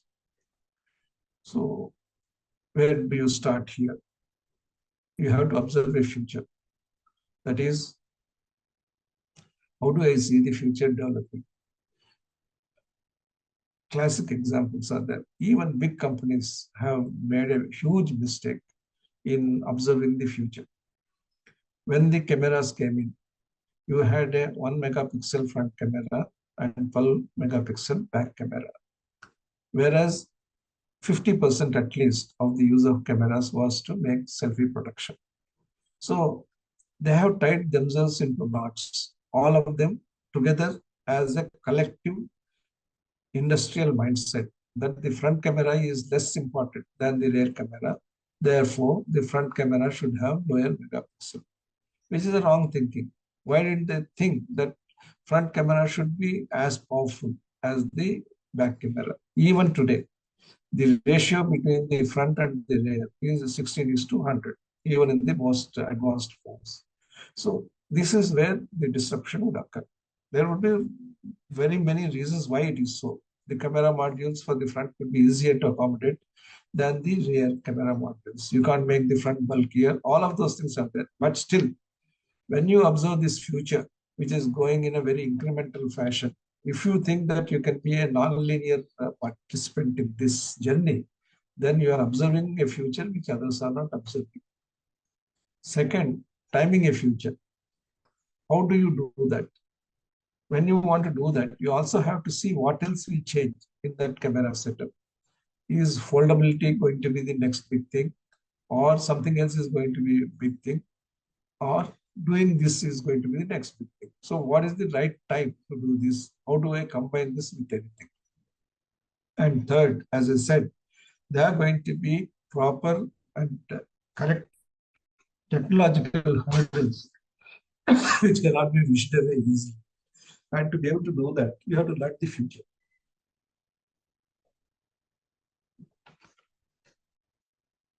That is, if I want to achieve this, how do I miniaturize my camera modules and what kind of technologies I should have? That is the learning part of that. And then the imagination of the future. This imagination can be wild. Today we have beds which are supposed to be ergonomic, helping you to sleep without body aches. But if you have a bed and pillow combination, from being just a sleep aid to being a health monitor and wellness provider, just like any other smart wearable, you would be disrupting the bedding industry. That is the imagination of the future. And then to do able to do all of these things, what is the right ingredient for me? Once upon a time, computer chips. Today, computer chips which also act as sensors, and that is my future. So when you have all of these five faculties in you working on a continuous basis, you would probably be the right kind of startup founder. Or even in the mainframe companies, you would be the catalyst for entrepreneurial thinking. Sorry.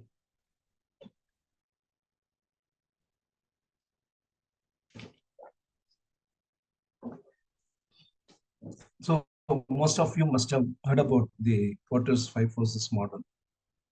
The Porter's five forces model says that there are certain competitive forces which exist in the industry. The first is the threat of new entrants. Then the threat of bargaining power, or the power of bargaining which the vendors have on you. The bargaining power which customers have on you. Then the threat of substitute products. And then the level of industry rivalry. These are the five forces. Now, this concept is so elegant that you can use it for many, many other areas. You can use it for talent. You can use it for technology as well. Now, if you see technology that you have, particularly, let's say, as an example, electric vehicle, there are five factors of technological power. One, the power of functionalities. You require power, you require weight, you require range, you require charge. That is the power of functionality of an electric vehicle. Then you have power of materials. It is not necessary that you should have only lithium ion battery. You could have sodium ion battery, aluminum graphite battery, nickel hydride battery, nickel hydrogen battery. So different materials exert on your company a particular power, and you can develop those materials and try to reduce the power of those materials. Then there's the power of processes. By definition, an electric vehicle can be either retrofitted electric vehicle, that is, you take out an engine and put a battery, not there exactly, but in the chassis, or you can completely redesign the vehicle to be lightweight. So if you want to go lightweight route, additive manufacturing will be even more helpful for you to make it lean and flexible. Then you have the operating system. An automobile had very minimal operating systems. The engine had an operating system of fuel governance. Then we now have advanced driver assistance system, which is an operating system to see what is coming in front and what is coming from the back. But tomorrow, the operating system will be fully computer driven based on sensor imaging and computer calculation, artificial intelligence, etc.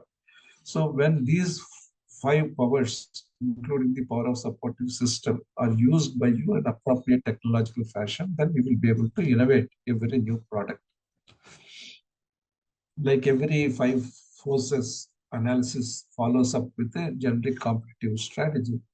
We also have functional technology strategy, experience technology strategy, and life technology. Functional technology strategies are nothing but strategies which change how the products function. Experience technology strategies are those which make the products help you live a new life. That is the experience technology strategy. That is, customer experience is much, much better. Life technology strategy fundamentally alters the way life exists. As I said, using your own cells, using your own resources of human life to change your human living is life technology. How does that happen? So these are the generic technology strategies that are available. But there are changes which are happening in the consumer era also. How do you have customized product design? We had pre-ordering when Dell said that I have got 30 configurations and you can order your computer combining those things. That was one type of customization.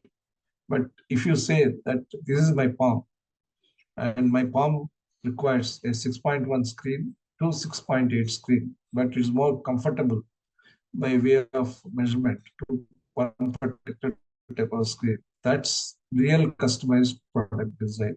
Will that happen again? And if so, what kind of app is required? What kind of data analytics is required is very much a matter of future.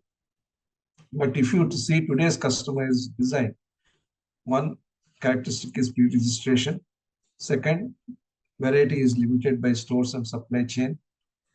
Standard specifications at best in terms of categories, and data collection is sporadic. If you want to change into a customized product design mode, what should you do? You should have pre-registration of customer requirements. Variety should be unbounded. That is, you have to have made to order and wait to receive. That is the change. And the collection should be dynamically changing, and specifications also should be continuously evolving. And the data capture must be real time and analytical. So let's use this for an apparel design. Let's say we have a ready-made store. It always has got small, medium, large XL, double XL, triple XL. That is the range.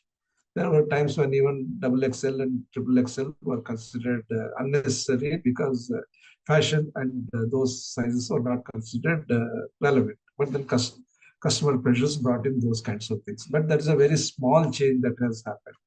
But let's look at a situation where you walk into an apparel store, and just as the tailor measures the key requirements for stitching, a computer measures all of your profile. And it measures not only the profile but also calibrates the individual diversity. And all of that is fed into the central computer system. And it produces something which is flexible, manufactured, and flexible delivered. And driving all of this will be machine learning and artificial intelligence. When you start this process, you will have, let's say, 100 measurements. But very soon, you would have 1,000, later on 1 million. That is the kind of power of data that would be there. Then you would say that if it, with a ready-made dress, I can easily fit in. But with your model, it's going to take time. But then if you really look at it, what fits in is not optimum. You inevitably give it for modification with the adjunct tailor system, and you wait for 2 3 days. As this model gets perfected, quite possibly you will, within those 2 3 days, you will give the individual the perfectly fitting suit or shirt or pant or whatever dress material in an apparel fashion. So the existing standardized full line manufacturing as per categories may be replaced in future by an AI-driven measurement and manufacturing system, which is as promptly delivered as the current system. So that's the customized product design illustrated with reference to a ready-made. Now, if you are a startup person, you need not be a Raymond's to put this thought into process or into a result. You just have to design the entire paradigm of how you would achieve this.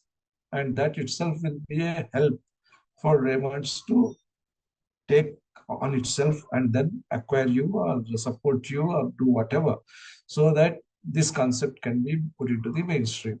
So that is the fundamental positive disruption which a startup can do in apparel manufacture as an example, and such examples could be there in many other fields. So whatever technology we are using, whatever behavior we are exhibiting as companies, must have these 5 facets. Ultimately, times may change, but then these are very important. Affordability of the user, very important. Hardware specifications, very important.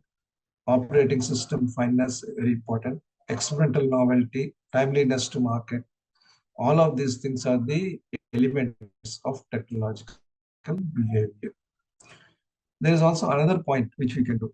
It is not necessary that every time we should search for a new technology for us to be a startup.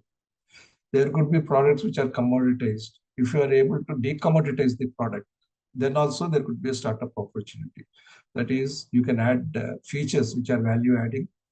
You can provide additional principal functions, or you can retro design to the basic roots with more contemporary features. Any of these things may be possible. If, let's say, Hindustan Motors decided to provide all of its plant to scrap value, but you had a different retrofitable idea with you, definitely you could have taken over and done. There are, Elon Musk has bought a parachute company for $2.2 million. Why? Because he has a new concept of how he would use parachutes for his spaceships, which are going to come down. At times, some of the most trivial things in the total value chain could be the value blockers for the value chain. So nothing is trivial. Every part of the value chain is as important as the most technologically advanced part of the value chain. Space rocket is important, but having a parachute that brings down the the spaceship is also important. So every technology has got a potential for contribution for a startup venture or for industrial transformation. There's something which you could. An example here. Let's look at a shaving cream. For us, a shaving cream is a shaving cream. But you look at areas where a startup can make a fundamental difference. One, the composition, the total fatty substance. It should be more than the prescribed minimum of 30% fatty substance. That is one requirement. Then, as a user, you would require a lathering power, and it should be more than the prescribed minimum of 100 ml of leather. Then, water content, it should not be too aqueous. It should not be more than 60% of the total mass of the cream. And shelf life, it should not disaggregate or physically deteriorate when you tube with these kinds of things not used for some time. When you try to press it, it squirts rather than come in a smooth flow. That's where the shelf life and its impact on the usage becomes important. Similarly, when you take insulin, if you don't use it for 3 days, all the active ingredient will bind to itself, and it is very difficult to make it into a homogeneous solution. So to make it into a homogeneous solution instantly is a technological change. So the product may be mighty, but one single factor of that product could be technologically disruptive, and that's where a startup idea could work. Again, coming back to this, it should have a unique consistency. So it should be a thick emulsion, but with a soft texture, uniform color, and steady consistency. It should be extrudable easily from the crimped end of the collapsible tube, not from different points. Again, a collapsible tube, it cannot be taken out easily from the crimped end. First squeeze could be from there, but later on, you got to press different points to be able to bring it out. So if you solve that problem, again, you are a winner there in terms of your idea. And safety should be free of caustic alkali, heavy metals, and microbial contaminations. We don't know that most coconut oils have sulfur in it. If you make a sulfur-free coconut oil, again, you are a winner there. Sensory. You should finally appeal to the sensory faculties. The shaving cream should be of pleasant fragrance, and the packing itself should be nice, easy to use. In all of these things, when you look at it, the material technology is going to determine the competitiveness of a shaving cream. So if you are a person who has got expertise in material technology, any product which uses material technology, be it the spaceship or the shaving cream, would be a right product for you to think. But what motivates you and what helps you to do something consistent with your human and financial resources is an individual personalized decision.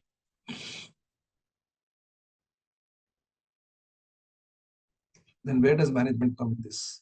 Management and technology have a love-hate relationship, if I may say so.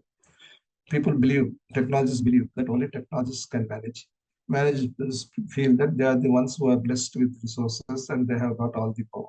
But any technologist who doesn't understand the managerial implications of the technology, or any business manager who doesn't respect technology or who doesn't have grasp for technology, are going to do disservice to the company in which they are employed, be it a startup or be it a mainstream company. But let's understand what are the differences between the technological and business domains. In terms of the activity, technical domains are highly repeatable. If you go to a manufacturing plant, same thing happens over and over again. Whereas in respect of business, it's all novelty. What sells in one state doesn't sell in another state. What sells in the same state yesterday doesn't sell today. What sells in one season doesn't sell in other status. So there is a newness or novelty of business domain that is facing the manager all the time. In technical domain, the overall ambience is that of certainty. You have the right parameters, the right product will come. In business domain, even if you have the right parameters, that is a properly trained salesperson, properly promoted product, proper visibility, still the demand may not take place. So uncertainty exists in the business domain. In technical domain, if you do everything right, there's no risk. In business domain, you have to take risks because you don't know how the results will pan out. Focus in technical design is always on productivity, whereas in business domain, you have to go beyond productivity and demonstrate value. In technical domain, the relationship is always between person and the machine. Whereas in business domain, the relationship is between enterprise and the environment. The hypothesis in technical domain is validated through experimentation. And if the experimentation is done right and validated right, then you are in a kind of cruising phase. Whereas in business domain, it has to be validated upon business launch and again course corrected as the demand fluctuates. This is the difference between the two. So how do you really have this? How do you handle this? So I have created a model called CATCH. You have to be conceptual, you have to be analytical, you have to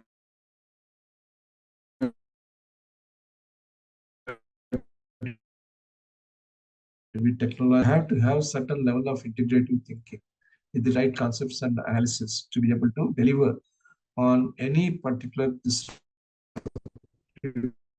product which you have in mind. Assembly of competencies versus alchemy of competencies. We are all parts of organizations, but we are mostly assembly of competencies. Even in educational institutions, we have departments. Departments have got specializations. Specializations have some specializations. We are all there. We are assembled as a department. Similarly, in companies, we have marketing, we have sales, we have manufacturing, we have product development. We are all there. We also bind ourselves through these value chain concepts, everything related to that. But still, organizations are rigid and structured when you have assembly of competencies. Whereas if you have an alchemy of competencies, you try to produce something very different. Example simply, let's say IIT Madras has sent a list of 7 candidates to somebody who is seeking a position for a strategic planning manager, experienced people. Now, most of the people might be coming from different backgrounds, nothing homogeneous. In the alchemy of in the assembly of competencies, what job? Whereas in the alchemy of competencies model, the person would also see to what other functions this set of 7 people would be relevant and refer those candidates to different kinds of divisions. That is the alchemy that exists in an organization, which is fired with a different approach of functioning and collaboration. So in the normal model, it is project-specific development. In the alchemy of competence, this is transformation-driven. Technological flair in the normal companies is product development. But today, we are planet protective technologies. Anything which you say is green is likely to be more sellable in future. Not many companies recognize that. Just as we have triple star rating, 5-star rating for energy, we are going to have very soon rating on every product in terms of the carbon consumption and the level of recycling. And those leaders who think about these things technologically, those startups which are going to work for these things are going to be the winners for the future.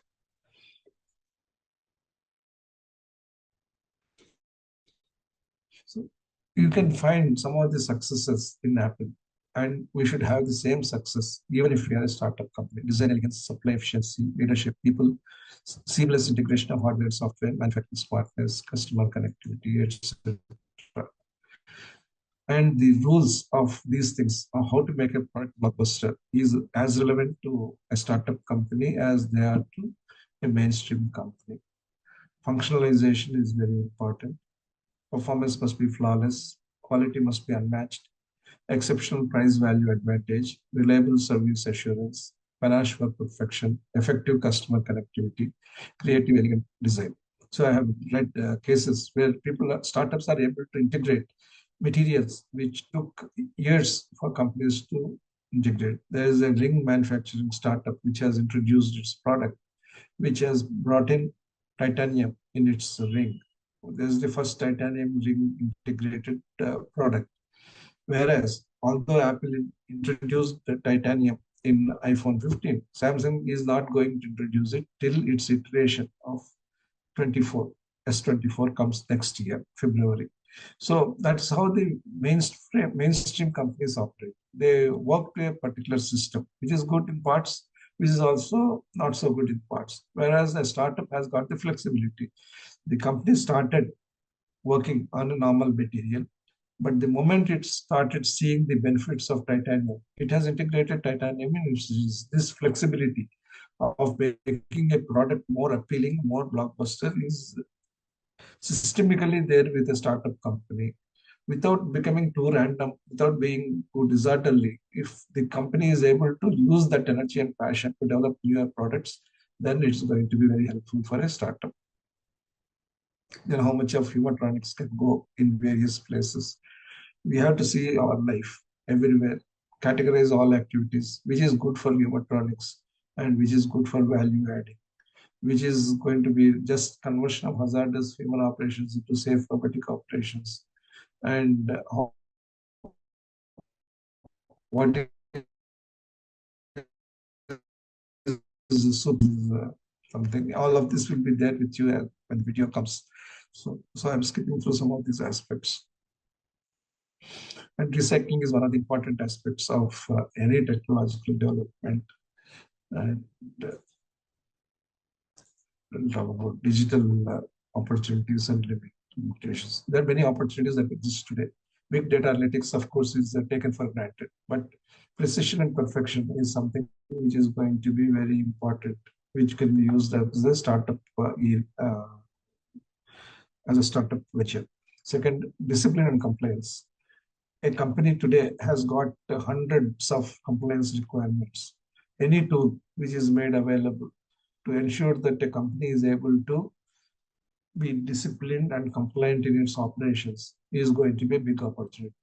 So far, the compliance tools are tick box tools. That is, it asks a set of questions, those are answered. But if you are able to delay the problem further and really measure the actual activity to whatever is happening in terms of compliance, then you would be successful. Now, as a startup, would you be able to do that? No, you won't be. Only an enterprise resource planning system would be able to do that. But a SAP will not focus its attention on this. That is compliance tools.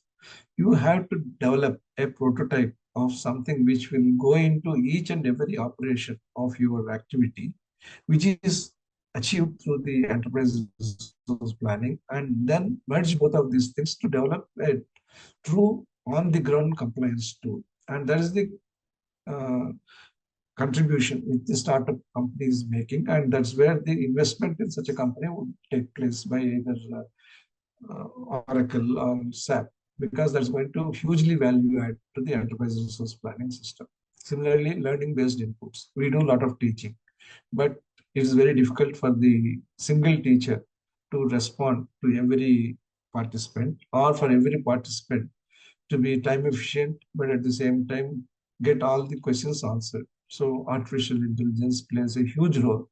We may not be physically seeing each other, but the camera which is there could still be seeing our responses at your end. Even when the video is shut off, cameras can be watching what we are doing and helping us learn or teach ourselves much better. So there is a lot of artificial intelligence development that could happen in the education field. And people are saying that a combination of AI and ML could be the next frontier in the educational thing, apart from AR, VR, which we have already taken for granted would be coming in future. Then how to make 24 by 7 operation.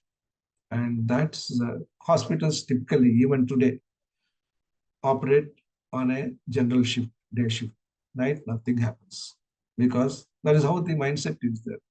But if there is a way in which smooth, seamless conduct of medical doctors as well as at the homes of the patients, of course, with the appropriate work-life balance considerations, then the entire healthcare analysis or healthcare paradigm could be different.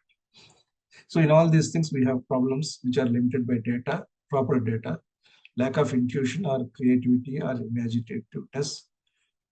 Limitations are lack of instinct. That is, we go for one rather than the other. We are eternally confused what is right. Even in this 24 by 7 operation of a medical system, I'm having this confusion. How is it right?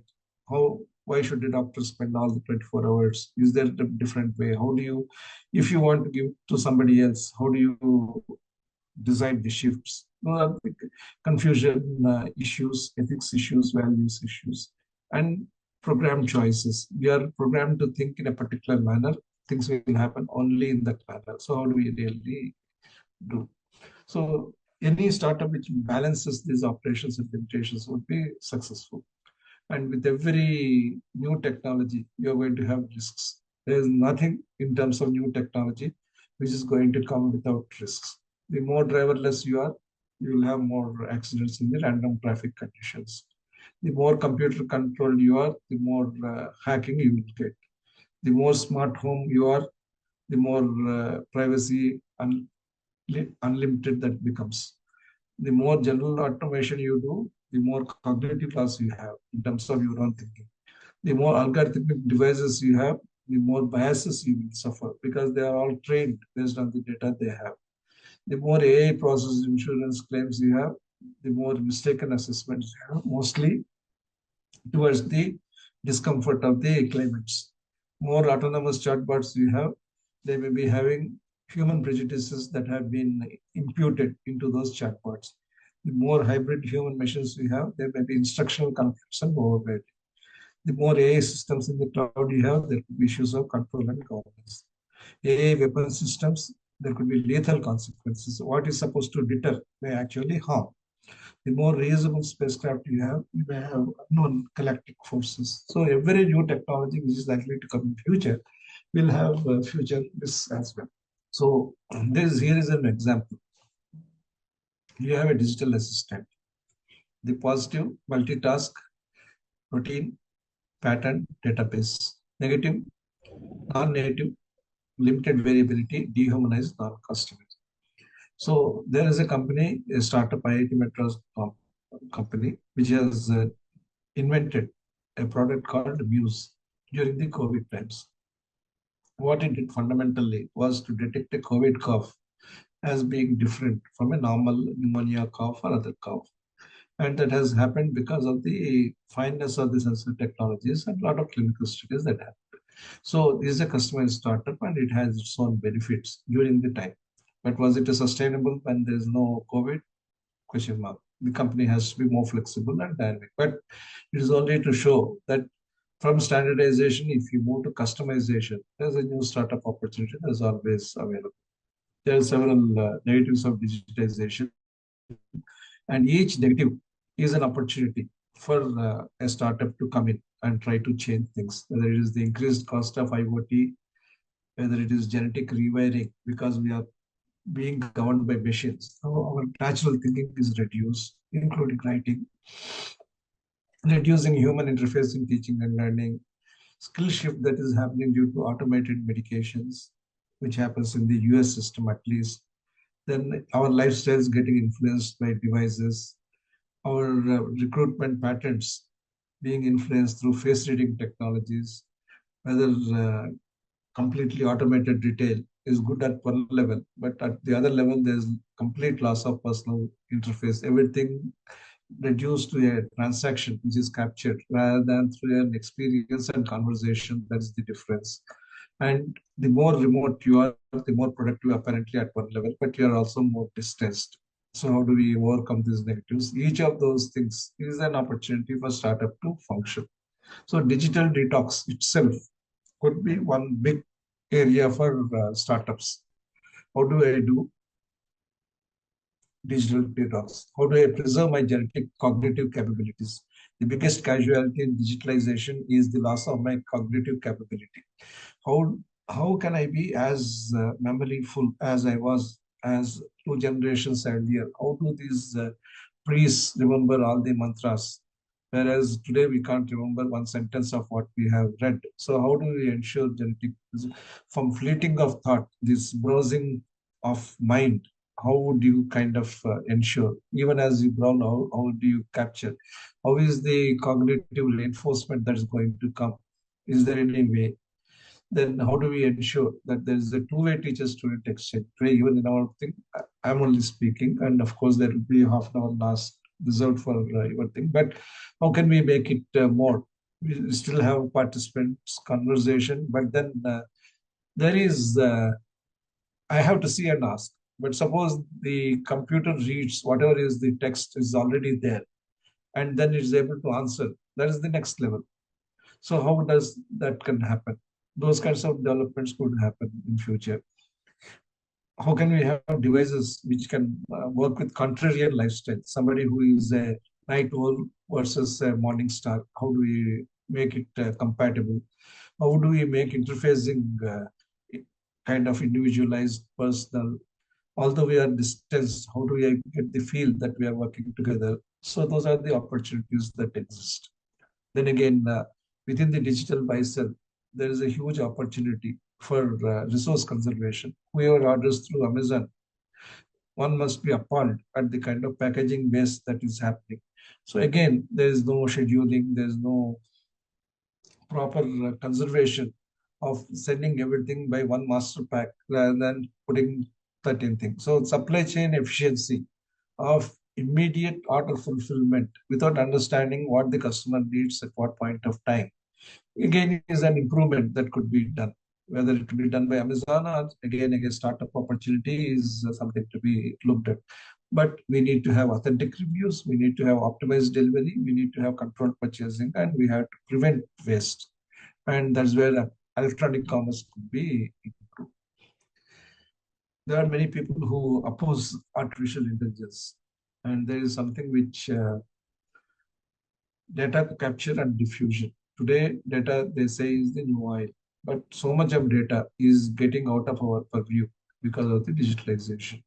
Many times we accept all cookies, we accept so-called essential cookies, or we don't accept cookies and have the difficulty of not even able to browse that site. So we have those problems. So if a business is built on misleading users and data exploitation, on choices that are no choices at all, then it does not deserve our praise. It deserves reform. This is what Tim Cook said, Apple CEO. Today we are talking about dark patterns. Have you heard of this phrase earlier? Dark patterns and digital selling. Whatever they say is not going to be put into practice.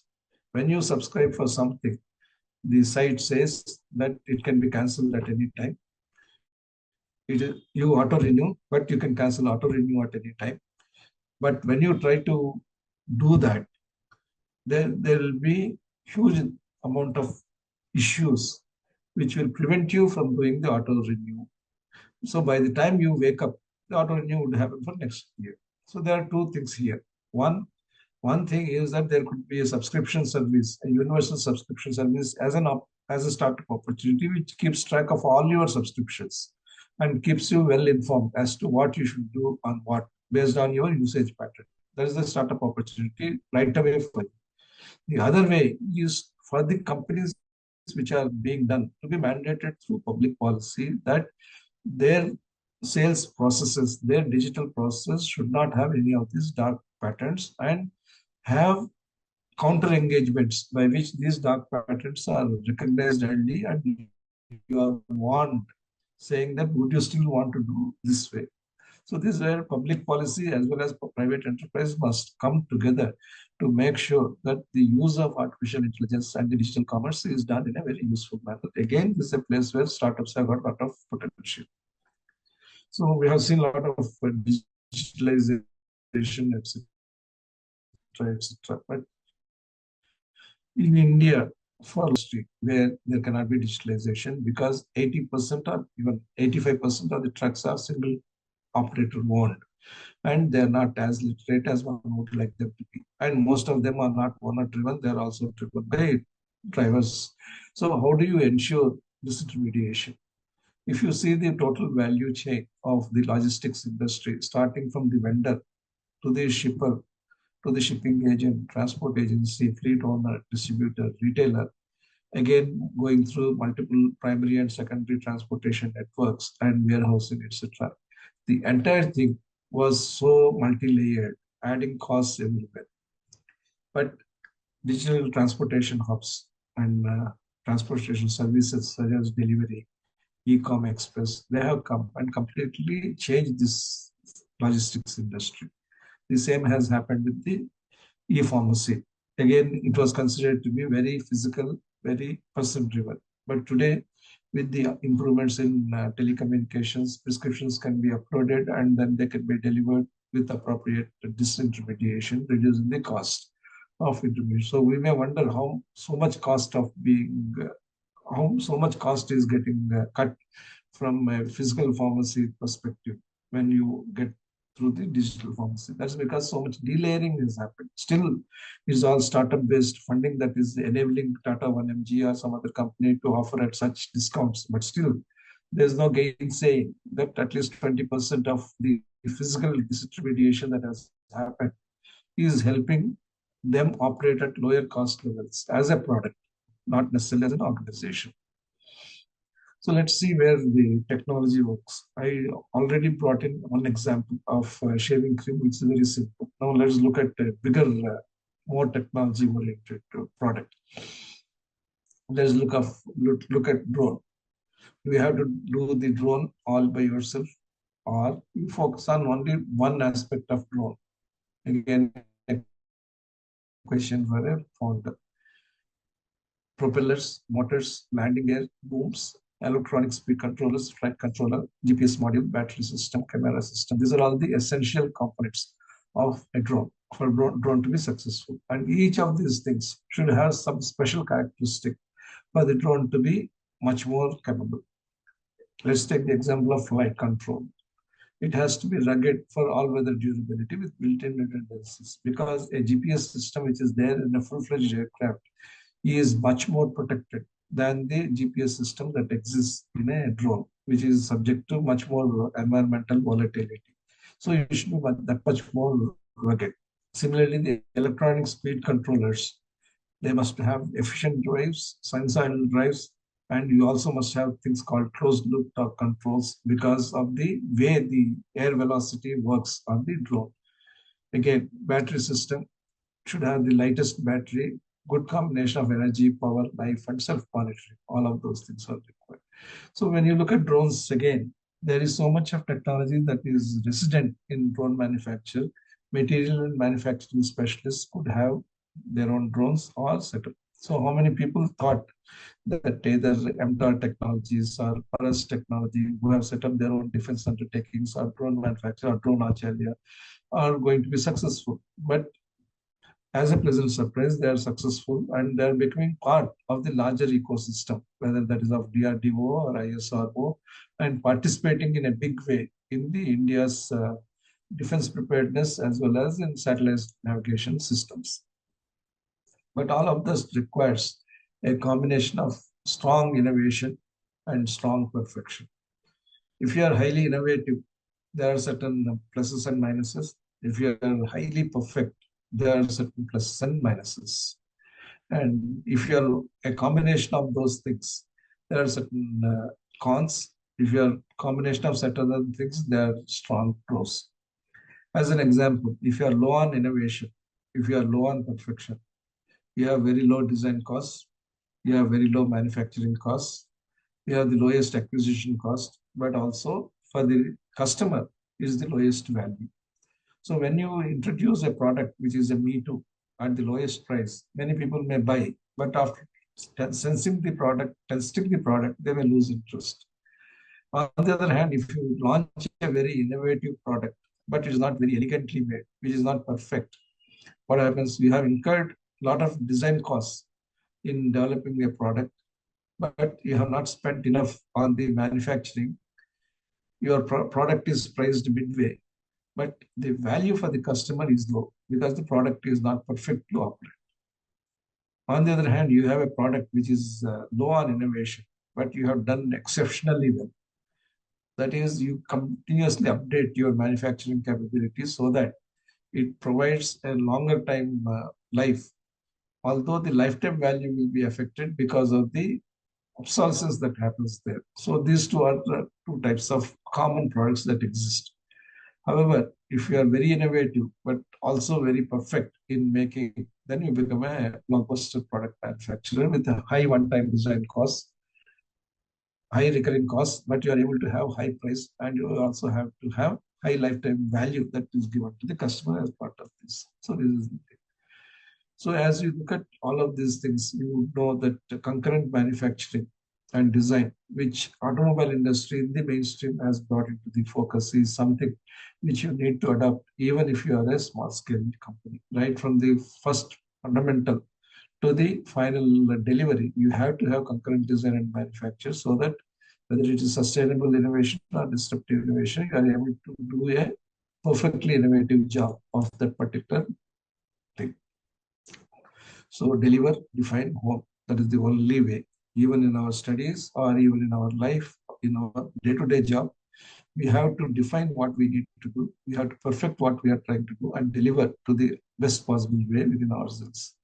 There are several examples of perfect innovation. There is no end to autonomy. So far, no car has gone to the level 5 automation, wherein the driver doesn't have to, in fact, no driver needs to sit there at all. So that is still elusive, that perfect innovation. Robotic surgery is another example. where perfect innovation is yet to come because the degrees of freedom, the kinetics which a Da Vinci robot has are still limited compared to what a human hand or a human hand and brain combination can achieve. So there are some good examples of perfect innovation, but they're still all said and done are works in process.